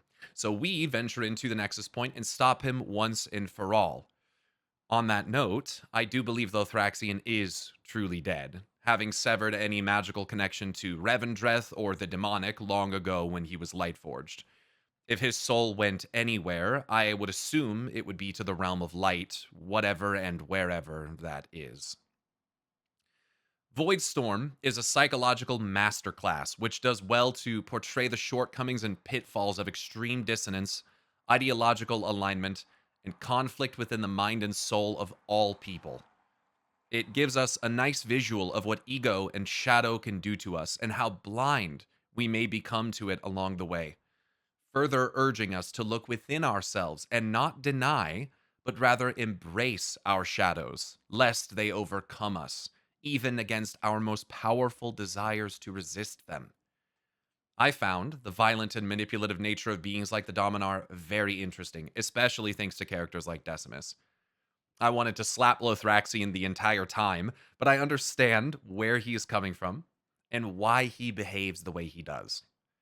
Ultimately, however, when his actions completely disregard the survival of our allies and put the mission at risk, something has to be done about it. I initially thought maybe Turalyon, like you and I had discussed, was on the chopping block in Midnight. And we'll talk more about the raid later, but that may end up still being the case. But I think they chose Lothraxion for the extreme kind of ideological overstepping instead of Turalyon, showing what happens when someone allows their ego and that blind fervor to rule their choices. I hope that if Turalyon ends up surviving, that he will be able to overcome that challenge. I hope also that Illyria does more reflecting too, allowing herself to be vulnerable and escape the encroaching darkness that threatens her sanity and humanity. Ultimately, while I wish the best for their family, it is reasonable to think that things won't go well. Again, this was all written before the raid. After all, the light and the void tend to clash. Maybe there is hope for a balance, since these forces are actually two halves of a whole, the true self. Ultimately, Harandar and Void Storm give us amazing insights into how cosmic forces affect regions and even entire worlds, and the beings which live there. And I can't wait to see more examples of this in the future. Before I move on to the side quest, do you have any comments or anything that you'd like to add on Voidstorm? No, I mean, you nailed it. I mean, it's an impressive place. The thing I wanted to add real quick was you mentioned that Decimus and Lothraxion are obvious foils for light and shadow or ideological oppositions, but I even saw, I think I may have mentioned this to you just in passing, but I was impressed with the way that they used Lothraxion as a way to actually make Illyria think more about herself Yeah. and have her grow as well. There's a line where it's close to the end of the campaign where Lothraxion is basically saying, you know, just it's 2 quests or 3 quests just before the dungeon, and just as you're preparing, Illyria says, "Don't go alone, Lothraxion." Mm-hmm. And he says, basically, "Don't tell me what to do. We fought before. You know I'm capable." And she said, "It's not. It's basically not about being capable. We don't go alone." And his next action is to go alone and also abandon the Rendorai who come with, because why would he care about them? I Because actually he think thinks that that he they're does that right before, and that's why oh, she it's says that. oh Because right. she's Okay, never angry at mind. him So for having done that. But still, the same okay, point. The okay. same point. Right. Yeah, and yeah, okay, that's a good point. Yeah. Our first episode we talked about what we think Illyria and Trallion are set up for. And with a good death, usually there's good character development. You'd hope so, right? I would hope. Especially with characters like this. So when I was reading everything, listening to everything, I was thinking, man, Lothraxion's a perfect foil here for her as well. Yeah. Um, and he fits a great model for Turalyon, which he's not there, right? He's not there. But it's I important that think he it is there in that most extreme fashion to yes. contrast against Turalyon, who seems to have at least Yes, some reflection, some he regrets, does. remorse for his actions, which Lothraxion has none. Exactly. And there's something very programmatic about him. He's Mm, he's so deeply affected by the light, probably because he's probably the most zealot. He's probably such an intense zealot because he was a convert, and I think that's often a phrase used mm, amongst religious communities that the most zealous are the converts. They weren't interesting. born into it, and because of that, they've had to prove themselves more and more and more. So there's also an element of Lothraxion that's sort of sad, like Yeah. he had to overcome being a demon and an Athrazim and a child of the Venthyr, and there is something I don't know. There's something very tragic about him. I always thought he was an interesting character because he was nothing but opposites, and the expectations of him were always shadowy. We Right. never knew what he was going to be, and I mentioned that in the first episode. Then when I saw him perish in was it Nexus Point? Hmm. That's yep. I thought, damn, like I didn't expect this. I thought something else would come of him, but the Lothraxian bit was I thought it was really well written. I think he kind of needed to go down this path for Illyria and Turalyon to think about where they were going because yeah, Yeah. he was just really the perfect warrior of the light, and he went too far. I think. Yeah, and it's Yeah. it's cool because I think you see through Illyria and Turalyon the more mortal, humanized side of the Light and Void, right? Those internal struggles, the familial ties, the regrets, where like Decimus and Lothraxion they're not like that. They're built No. literally built different. And Yeah. what I thought was so interesting about Lothraxion is he seemed rather convinced that those darker aspects of him had literally been purged away by the light. But what I Mhm. loved was that in the final fight with him, he's still using some Dreadlord abilities. They're just light themed instead. Yeah. And That's so it's true. Like, like yeah. that's what I love from like the Carl Jung psychological side is like you are so convinced via the ego that you have no darkness, but you don't even see Mhm. the darkness that you're wielding. You Right. can't you didn't purge yourself of it. You just blinded yourself to it. And I think that's such an important That's a good distinction. metaphor. Yeah. And I really like what you said about positioning them as a foil to Illyria and Turalyon, and Illyria's how it kind of necessitates reflection for her, because in the dungeon she literally says like, I've never seen more clearly before Lothraxion, although I wish it weren't true. And Right. I think that that kind of hits me as like, fuck dude, like this he is an ally. She did trust him, you know, like they have this history, and I think that as well is just kind of tragic. Like in the it's kind of sad, like you hear his voice has kind of changed a bit towards the end when he's talking to Yes. Eritor, and he's even saying that like even Eritor's blind to it, and it's like, Lothraxion, the only one here who's blind is you. And it Yep. reminds me so much of like the behavior of a character like Sargeras, who Yep. he believes in his mind he's 100% right. The others will never see reason. This is the only solution, is to purge the cosmos. It's a similar reflection. One of the things that Lothraxion uses in his fight is an ability with the word Lucifer on in it, and it's, you know, Mhm. it's, I Mhm. think, a reference to Lucifer, the fallen angel, the light Yeah. bringer, right? Where in some Of of the course. older texts is positioned to bring the darkness and challenge to humanity and all that in their hearts and minds and all that. But regardless, it is rather sad. And they kind of touch on that briefly as well. I think Eritor or someone mentions like, you know, Lothraxion, his faith might be about the only thing he has in a place like this, um, Yeah. that anchors Y- him at all. Yeah, and I think what's even sadder about it, and I suppose there's some I mean, this to me is poetic irony. Everyone thought he would betray us, but he did for not the reason we thought he would, if that Hmm. makes sense. Yep. And that's really sad because the entire It's time not the he said, "You have." Dreadlord betrayal that you'd expect. Yes.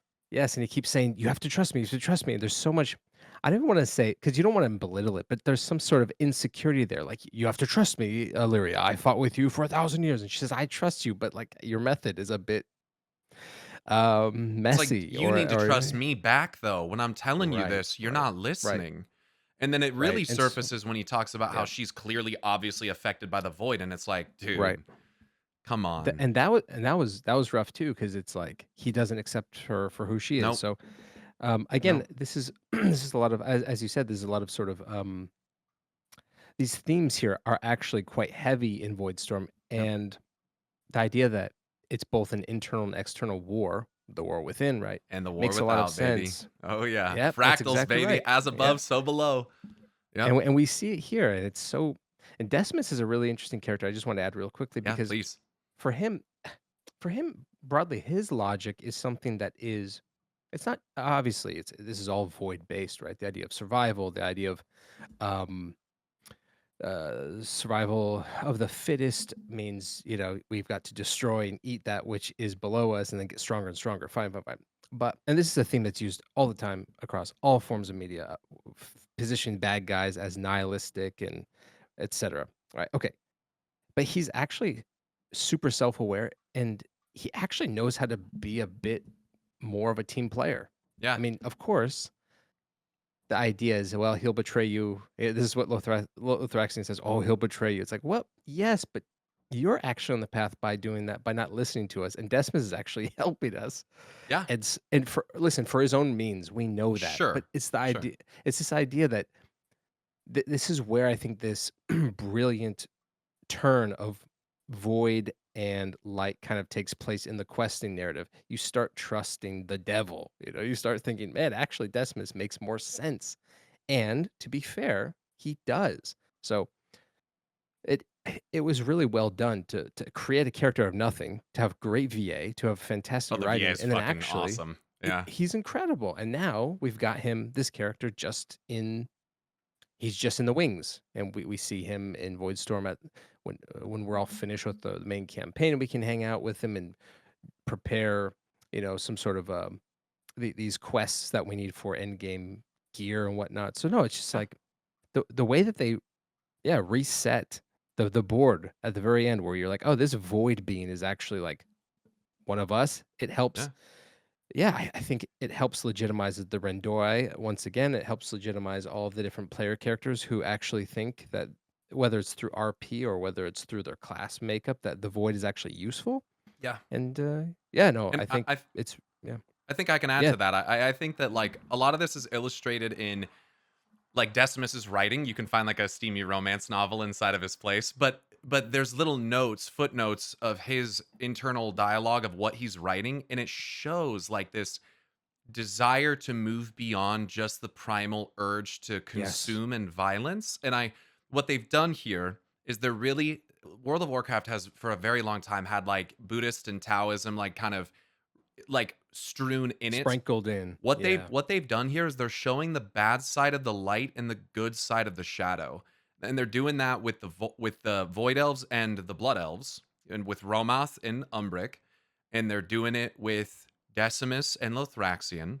Hmm. Because what they're trying to show is that like the yin and yang, for instance, right? Everyone knows the symbol with the two fish swimming, kind of next to each other is what it looks like, and one is white with a black eye, and one's black with a white eye, and that's meant to show that they're not just white and black. There's some black in the white and vice versa, right? So there's some shadow in the light and some light in the shadow. And that's to show that like everything is not just one thing. It's not just light and good and that's it. Light or people that wield it can do things that are immoral or bad, and things that are of shadow can do things that are good. So they're really positioning not only a desire for him to kind of, and when you think about it this way, both Lothraxion and Decimus are kind of acting out of traditional character for their corresponding like culture that Yes. they come from. Yes. So I agree. it's just masterfully done. Like I just think it's It so is. it's so nicely done. Voidstorm is one of my favorite zones, maybe in all of WoW. Yeah. And the side questing here is fucking immaculate. It's some It of the is. best side quests I've ever seen. Do you mind if I get into that? No, no, I did go for it. Absolutely. All right, so I think that those of you watching, like, you probably know which two quests I'm gonna pick. Although there are some very good ones. The one where the Void Elf is trying to chisel off his shadow from himself. Not That only one's is nuts. Yeah, not only is that like very psychological and like relates to the Jungian psychological kind of framework as well. There are so many, the blood contagion one down in the area like that's spreading into people and growing from within is fucking crazy. So many awesome Mhm. implications from it, but there's two that I have to focus on in the first one. You all know it's coming. It's the Nether Ascent, okay? So this has got to be one of the most acclaimed storylines in Midnight. People have brought this side quest up to me more than any other side quest. In it, the It was Nether Ascent. Go ahead, please. Go ahead. no, I had to just say it was shocking. Yeah, yeah, yeah. Okay, so this is what I've got for it. The Nether Sent quest introduces us to a Draenei splinter faction that was captured by the Dominar and brought to Predacia. Hailing from the salty world of Nashabor, Tulamar, twice exiled, is the leader of a group of Draenei and Broken who made their home on a world we have yet to see. After they joined Velen as they fled from Argus back when the Legion came. The quest focuses on our efforts to help them return home from the Voidstorm by utilizing void energies to craft a portal. As we have learned in the past from short stories like Velen, A Prophet's Lesson, the Draenei did not simply leave Argus and fly straight to Draenor. That's not what happened. As they traveled the twisting nether and great dark beyond for thousands of years, they categorized many worlds, peoples, and species. In some cases, segments of their group grew tired of running from the Legion, breaking off to colonize some of the worlds they found. This is one such group. Although they were inevitably beset by the Legion on Nashabor, they worked with Minari defectors to escape utter annihilation and live on, even in the wake of the Legion's scouring destruction. As a result, they live alongside Minari, likely leading to some interesting and distinct cultural differences from the Draenei that we know on Azeroth. Ultimately, this questline is very sad, albeit fascinating, as a look into how factions can split into subfactions and subcultures over time. I won't spoil it in case the listeners haven't done it, but this is a quest filled, and I mean filled, with class and racial specific flavor. providing many different dialogue options depending on the identity of your character. And if you don't know, after the questline, Tulamar appears in the southwest corner of the Howling Ridge hub and can actually be spoken to with the aid of a nearby void elf. They're standing right next to her, even if you aren't a Draenei. And just as a note, an Elixir of Tongues does not allow you to speak to her. Yeah, amazing side quest. This was hinted at in some, not only short stories from the past, but also the Hearthstone expansion. I think we get into a lot of different like Draenei ships, and like there's catalogers, archivists. They're exploring. They're doing things like, and then I think I think it's also obviously kind of hinted at in the Tempest Keep dungeons, where the Arcatraz, I think it is, they have a bunch of different life forms from That's all right. over the cosmos in these stasis pods. Mhm.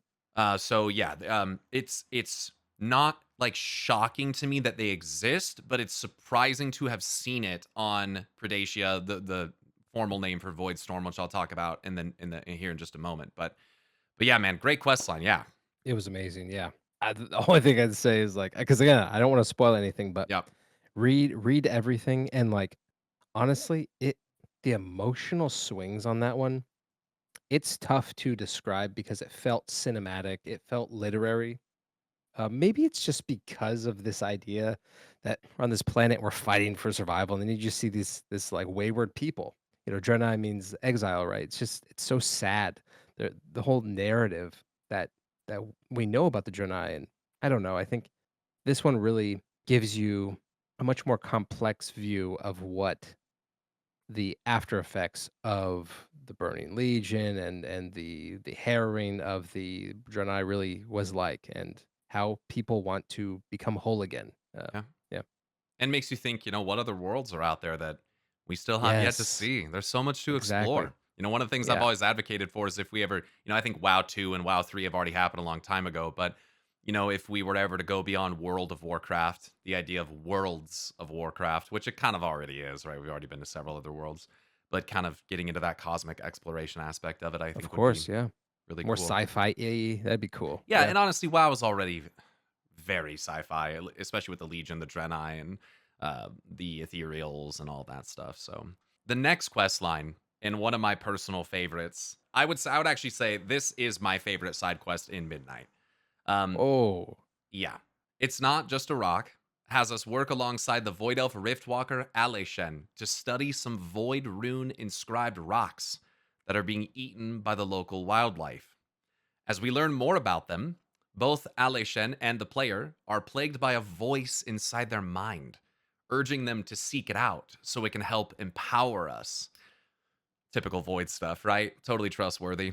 As Oh we yeah. as we progress, we learn that these runes are not written by the hand of a Dominar or Ethereal, suggesting that these may be the remnants of an ancient civilization that called Predacia home in ages past.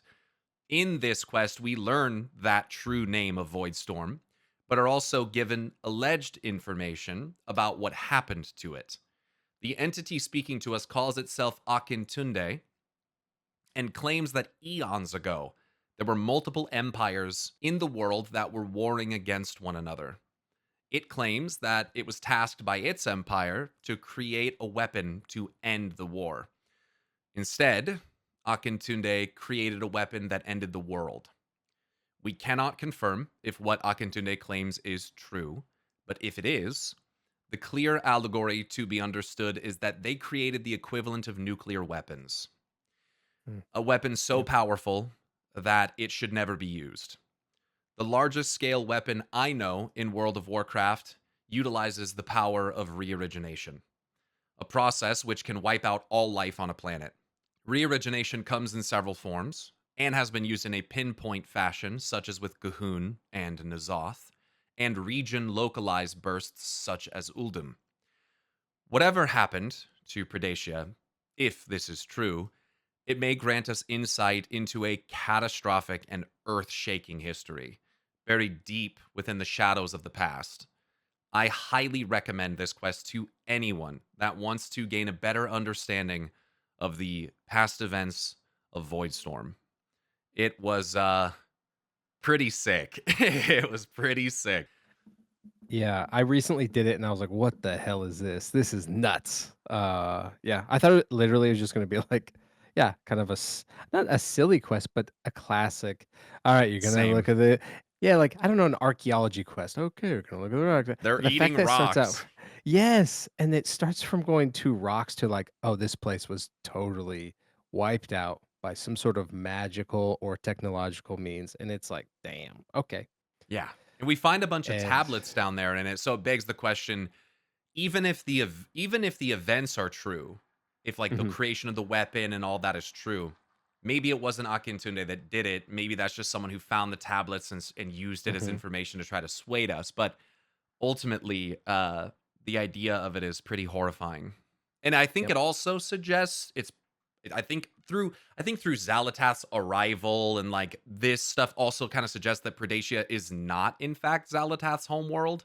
Um, right. and if that's the case, my theorization of what she wants the soul of Azeroth for is more likely to be wrong. The restoration of some world. It could still be hers that she tries to get later or whatever, but seems like she's Mhm, taken a different direction with it. And we've heard some different perspectives of what people think Zalatath might be trying to do, cast the whole universe into darkness, like Decimus kind of things, mhm. and whatever the end result of that might be. But yeah, I thought it was interesting in terms of making you think of that stuff too. Can I ask you a question, actually? Sure. Um, across Voidstorm, do we have any other hints that might give us any understanding of Xalatath's homeworld or no? Um, no, I'm of course not the end all be all. I don't remember anything though. Okay, no I worries. don't Because I haven't recall. finished it. I think I have 3 or 4 quest lines left, so Yeah, yeah. Yeah, I yeah. don't think so. Okay. But yeah, yeah. Like I think Cool, cool. like a really direct hint would have been like if we walked into an area that had some of those like like ashen bodies like reaching Mhm. up like what we saw in the cinematic, Of and that's course. all Yeah. assuming that what Zalatath showed was true. Right. But then again, throughout the this events that follow, Zalatath references the moment of truth and seemingly doesn't lie yet again. So Yeah, we'll I see. know. We'll have to trust her. Yeah. But, Yeah, yeah, okay. she didn't even lie about Koresh, which is kind of crazy.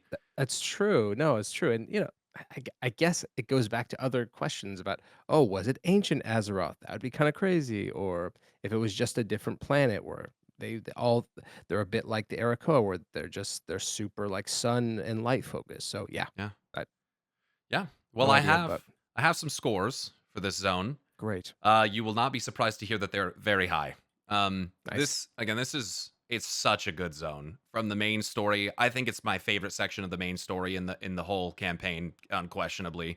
The cinematics are fucking insane. The one with Illyria where Lura manifests out of her and blasts the other Narutara, whatever it is, That was so cool. that was fucking awesome. And the clear distinction in color palettes between Lura and I think it's Tara is the name of it. Awesome as well. Makes us think about the nature of Naru and power alignments. But when it comes to the narrative, I love the narrative of Voidstorm.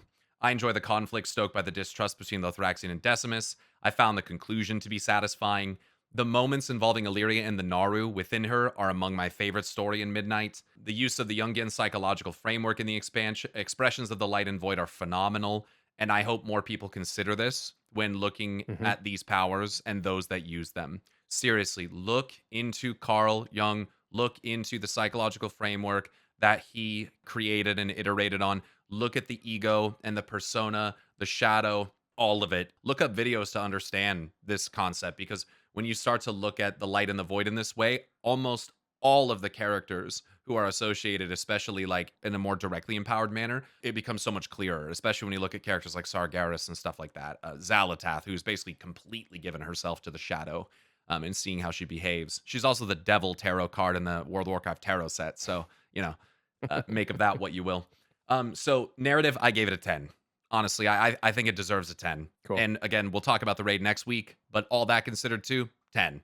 And when it comes to gameplay, Predacia is threatening, it's creepy, it's alien, traversing the deep canyons, contagion-ridden pools of blood below. We'll talk about maybe connections to Black Blood later on. And dark, Cool. looming architecture of the Dominar is very enjoyable. For me, this zone was a stark reminder of just how brutal living creatures can be, especially when driven to violence and insatiable hunger by powers like the Void. I Mhm. do also enjoy the zone activity, wherein you protect Stormarian Citadel from incoming waves of enemies, which increase in difficulty alongside other players. I thought it was pretty fun. It's simple, it's relaxed, it's overall pretty Mhm. solid activity. And towards the end, sometimes you got to be trying your ass off because those Right. NPCs will reach that pylon. For gameplay, I gave it a 10. I gave it a 10. I really liked it. I really enjoyed the side quests. I thought it was very well paced. I also loved all the lore items that I've been finding, and I'm sure that there's more for me to find as well. The aesthetics of this zone, holy shit, dude. This zone The is music, dude. this zone is fucking gorgeous. The Yep. color palette is among the best I've ever seen, using bold magentas, crimsons, purples, and blues. The horizon is phenomenal. Ju just look up. It's so crazy. The Yeah, skybox is nuts. the giant wormholes punched in the Yeah. fabric of reality above. It gives this great sense of scale that's like similar to Argus. It's very interesting how the horizon is more concaved rather than convex. How one might kind of expect it to be. It almost looks like maybe we're in like a giant crater of some kind. And then also when you're in the Nexus Point dungeon, you can look out and see all these like Nexus points connecting. When you look up at the sky, it's like a cave roof, and then below you is just like this dark ethereal like where the fuck are we? It's like we've Yeah. slipped almost into this in between like liminal space that It is feels that way. it's so weird. I don't know how to explain that, but No, but um it does feel like the upside down sometimes. I it does, totally agree with yeah, you. yeah. Yeah. One time I'm Yep. sitting there, I was like like, look at, Yeah. the plant But life. Go ahead. yeah, go ahead. No, I was gonna say, but actually, I think that's the point. It's supposed to be that inverse mirror Yeah. to our world, and I think that's brilliant. Yeah. Yeah, it's awesome. The plant life is strange and wondrous, and I love the sense of verticality in some of the visual motifs, the smooth rocks, and some of the almost coral and seaweed esque looking things. It almost looks like maybe some of this would have been underwater at some point. So Oh, that's one of my favorite things to think about in WoW is like geological signs of like, like if we're in a big carved out canyon, that can be of wind course, yeah. erosion, that can be volcanic activity, that can be water activity, right? So looking for signs of that is one of my favorite things. And as I said before, the Void Spire raid is one of the craziest looking fucking raids I've ever seen. Like I'm Dude, just sitting there looking, I'm like, dude, this is awesome. it's so gorgeous. Yeah, and I can't wait to get in there and kick some void ass. By this time, again, we've done that, but we'll talk about it later. So I gave the aesthetics a 10. If I could give it a fucking higher score, I would. And then finally, user experience in QOL. I feel that the main questline of Voidstorm was very good and came to a nice temporary conclusion as we prepare to invade the Void Spire. The side quests are among the best of any zone I've ever played. I could have picked damn near any quest line in this zone to highlight because they are all just that good. To me, the amount of side quests was perfect, and I loved picking up little lore bits as I explored. So UX and QOL, 10. The zone gets a 10 overall. Like for me, it's That's amazing, man. yeah. I like I never give 10s. Like to get a perfect score on a zone, it's got to be something. I love the PvP area too. That area is pretty sick as well. And the quest line there is something. It is Oh, so yeah. satirical and hilarious, and I know you enjoyed that one quite a lot as well. But yeah, man, Olin, these But zones. they're so good. So we got like a 9, we got is it a 7 for Harandar? Is that what we landed on? A 7? Overall for Harandar, I ended up giving that an 8. An And then 8. okay, so we have a 9, we have an 8, we got a 9.5 and a 10. That actually makes a lot of sense if you're just thinking about, like, how it scaled up. I was gonna ask you, overall, what would you say about MSQ? Like, 1, 10? Like, I think for me, I'm at, like, a 9. I thought it was really, really strong. I think so too. I think besides that one weird cinematic in Death Home with Zal, I think that overall the main story was great. It was well paced. The threads all tied Mhm. together. Again, Eversong setting the stage for it all was fucking phenomenal. I'd probably give it like a 9.5 as well. And again, the I know I keep bringing it up. I'm sorry, but the raid conclusion is going to be obviously so relevant in our discussions when we talk next time. But Mhm. all of that considered, man, like I'm not meaning to glaze WoW too much right now, man, but like this is one of, if not so far, the best expansion maybe that I've ever fucking played. Yep. And we still have patch content. Someone asked me, like, recently, someone asked me, I think in our community, like, "Okay, you've played all these X packs, like, how'd you feel about this one?" And I just said, "This is maybe top 3. this is top 3 in terms of my experience questing, leveling up, and then everything around it is just it's so well designed. Yeah. That's what's really got me is the actual game design, gameplay loops, changes that they've made to things like crests to like fit the reward track that you're using, calling them like adventurer veteran. Like such a smart, it's so simple, but it's such a smart change. Things like the prey system, like the weekly quests and stuff that you have to do, they just don't take that much time. It doesn't feel I like you're know. constantly grinding. I just think it's so fucking good, man. And delves Also, are rad. dude, I was just about to say the Delve Nemesis boss is fucking phenomenal. I think it's the best one Yep. that they've done. I think it's the best I one. I think I got 4 tries and just took a break, but dude, it's so fun. Yeah.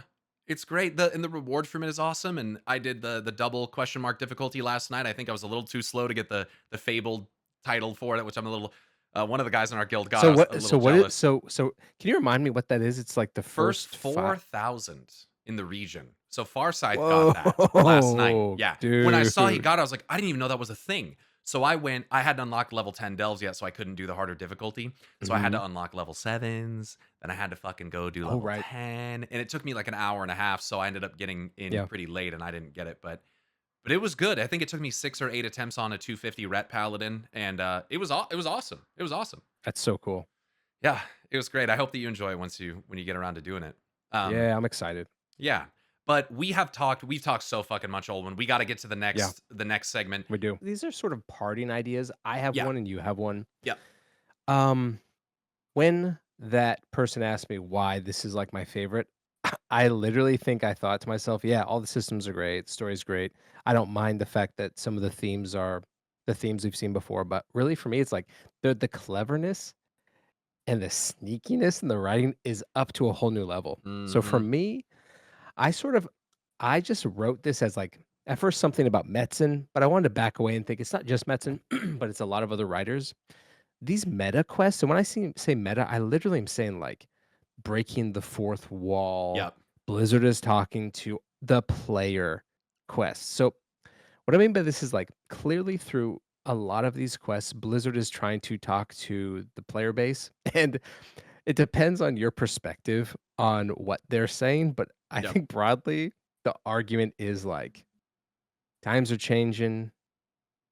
You got to kind of grow up with the game. And like it is actually some of like the funniest delivery, I think, of this like broad idea of, hey guys, we know that you really like this game and that it's all nostalgia for some people, but we think that there are new ways of making this game awesome. Yeah. And we wanna write that in the game. And I assume that the two primary ways that you're referring to is the Atalaman quests where we fight the Raiders echoes Yeah, yeah, that's so funny, yeah. and the Slayer's Rise quest where we unlock the Voidscar Arena dungeon. Yes. Yeah. So I Very on did the talk nose about commentary on those. totally, and I already talked about the Talaman quest, but the Slayer's Rise quest, I'll have you talk more about it just in a second because it's so funny. But this quest, basically, you end up going to this PvP area and you have the option to either do like actual PvP or I believe it's like PvE, Yeah, but kill some monsters basically. just kill some monsters. Yeah. So you arrive, you're talking to this Dominar who basically is like, I have this other rival Dominar who I fucking hate. And it's like, Yeah. okay, dog. And like And in they've the recruited whatever faction you're not a part of. yes, So, exactly. So you have this thing about the faction war that just I don't want to spoil it because it's so good, but it's like one of the lines from it is something to the effect of like this endless fucking faction war fighting is just boring. This violence is boring. I yeah, guess they we'll just literally watch call it them. boring. They say that us doing PvP is boring. Now, I want to back up and say this is not like any hate towards PvP. I don't think it's that at all. I think it's broadly a statement about, especially with some of the characters they choose to play with. It's broadly a position about like it answers the question, where is the war in Warcraft, which a lot of people are asking. And I understand why some good faith arguments are made that way, but broadly, it's just sort of whining for whining's sake, right? So I think Slayer's Rise quest is so funny because it tells these type of players who are whining about the fact that the game isn't hardcore enough, the game isn't this, it isn't that, there's no faction war, just to like shove it, just chill. Just just maybe try to think about playing the game in a way that isn't so fucking boring. And I thought it was so funny. So Yeah, that's it's what I that's the mindless killing. Literally just like the mindless killing. There's like one interesting note about it as well that's like we originally agreed we weren't going to take anyone from Azeroth to do our little war games against each other, but he broke the rules, so now I'm going to break the fucking rules. And yeah. then you find out Yeah. that there's a third party as well. Won't get into all that, but yeah, I felt very much the same way when I was playing through it. Like this felt like a very on the nose commentary of like the faction war is largely kind of mindless hatred and fighting for the sake of fighting. It's not particularly interesting. It's not something that is necessarily always like particularly well written.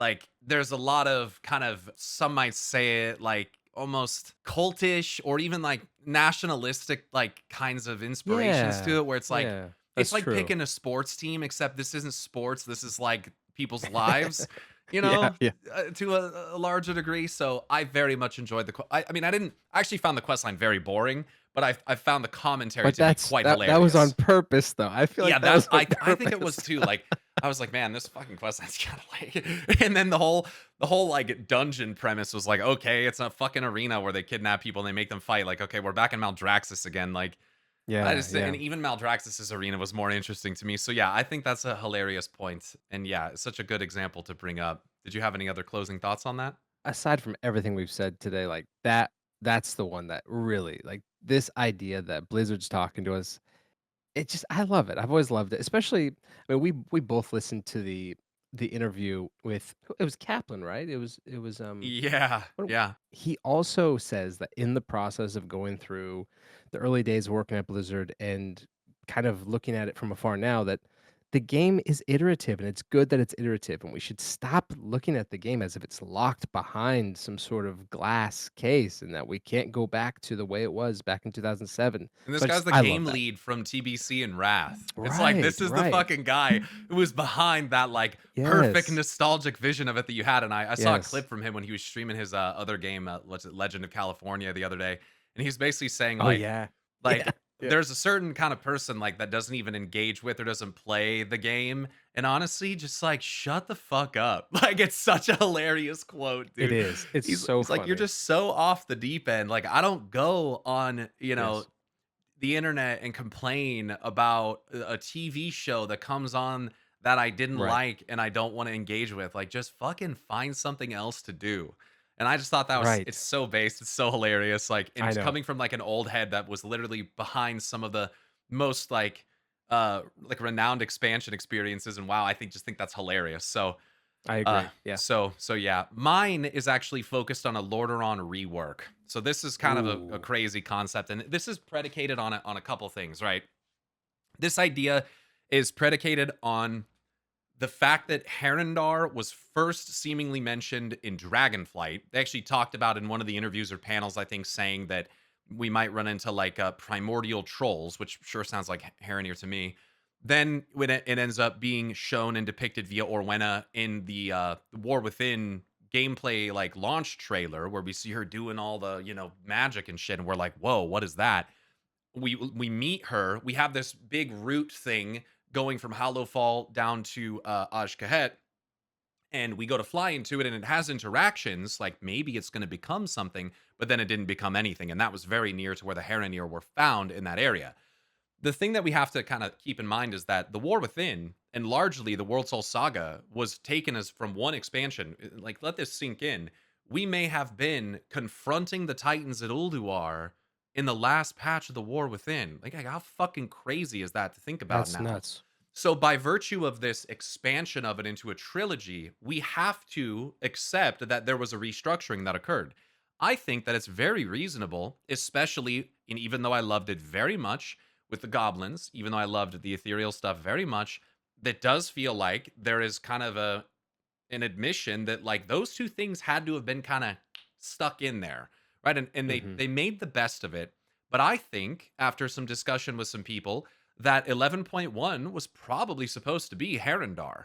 And I think that would have made a lot more sense with the introduction of the Haranir. We would have got them as an allied race instead of the Earthen, which I'm glad we got the Earthen right as a race, but maybe we were supposed to get two. I don't know. Hmm. Um, but instead we got Undermine, which again they worked it in there. Goblins worked on the Dark Heart, whatever. Should they get the Ethereals? Take it. We go to Koresh, but Yeah. ultimately there's a very good chance we were never originally meant to go to either of those places. And so with that in mind, what you can then kind of assert, and by the way, fishing in certain places in Harandar will give you Kaz-Elgar fishing levels. So like, come on, dude. I think that it's pretty obvious what happened here. And it's fine. Oh This is my not a God. criticism by any means. I think they've done a great job with restructuring it. But if Harandar was not meant to be one of the four base zones of Midnight, what was? And when we look at the loading screen for Midnight, there's a lot more than just Quel'Thalas on there. We see Eastern and Western Plaguelands on there. We see Lordaeron. We see Gilneas. We see these areas that are beloved and renowned in the lore of World of Warcraft and by the players. And why do we always have to have zones that take us to some crazy place underground, some other dimension, another world? What if the patch content that we get in Midnight instead focuses on these areas? Because Yes. realistically, let's take zones and combine them. Let's take Lordaeron and Gilneas, combine them. Let's take Hmm. Eastern and Western Plaguelands, combine them. Make the grander zones, link them together, and then I'm going to be honest here. It did feel a bit weird that every single place we go in Midnight is brand new, it's redone or a new zone, except in the Erator quest line, which takes us where? The Eastern Plaguelands, of course. And then over into the west to go to the Scarlet Monastery. Think about the involvements of the Scarlets in things like the animated short with Liadrin and the hints that we've been getting regarding the reclamation of Gilneas, which I think was technically back in like, was that technically Shadowlands or Dragonflight Hmm. where that happened? You know, kind of the discussion about the zealous nature of people who use it like that. The Scarlet Enclave is in the eastern side of the Eastern Plaguelands. So Right. like there's kind of lore relevance there as well, especially with characters like Kalia being relevant and all that. So I would love to see these areas redone. I think, frankly, there's a very good chance of this. I think that I know. in our patch content in 12.1, we may see ourselves journeying south towards some of these human kingdoms and ancient human kingdom areas. And hopefully, maybe even getting redone Cholomance and Scarlet Monastery and Lordaeron. And it'd be sick. We got a Horde City revamp. Let's get an Alliance one. Like, Yes. let's get it going. So yeah, that's how I That'd be feel so about cool. that. I think that'd be fucking awesome. And I there's a lot. totally agree with you. Yeah, I go ahead. totally agree. Like, no, just looking at the map, that's what sold me. I think, obviously, I want one quick thing about Harandar as well is just a fun thing I tested with interactions.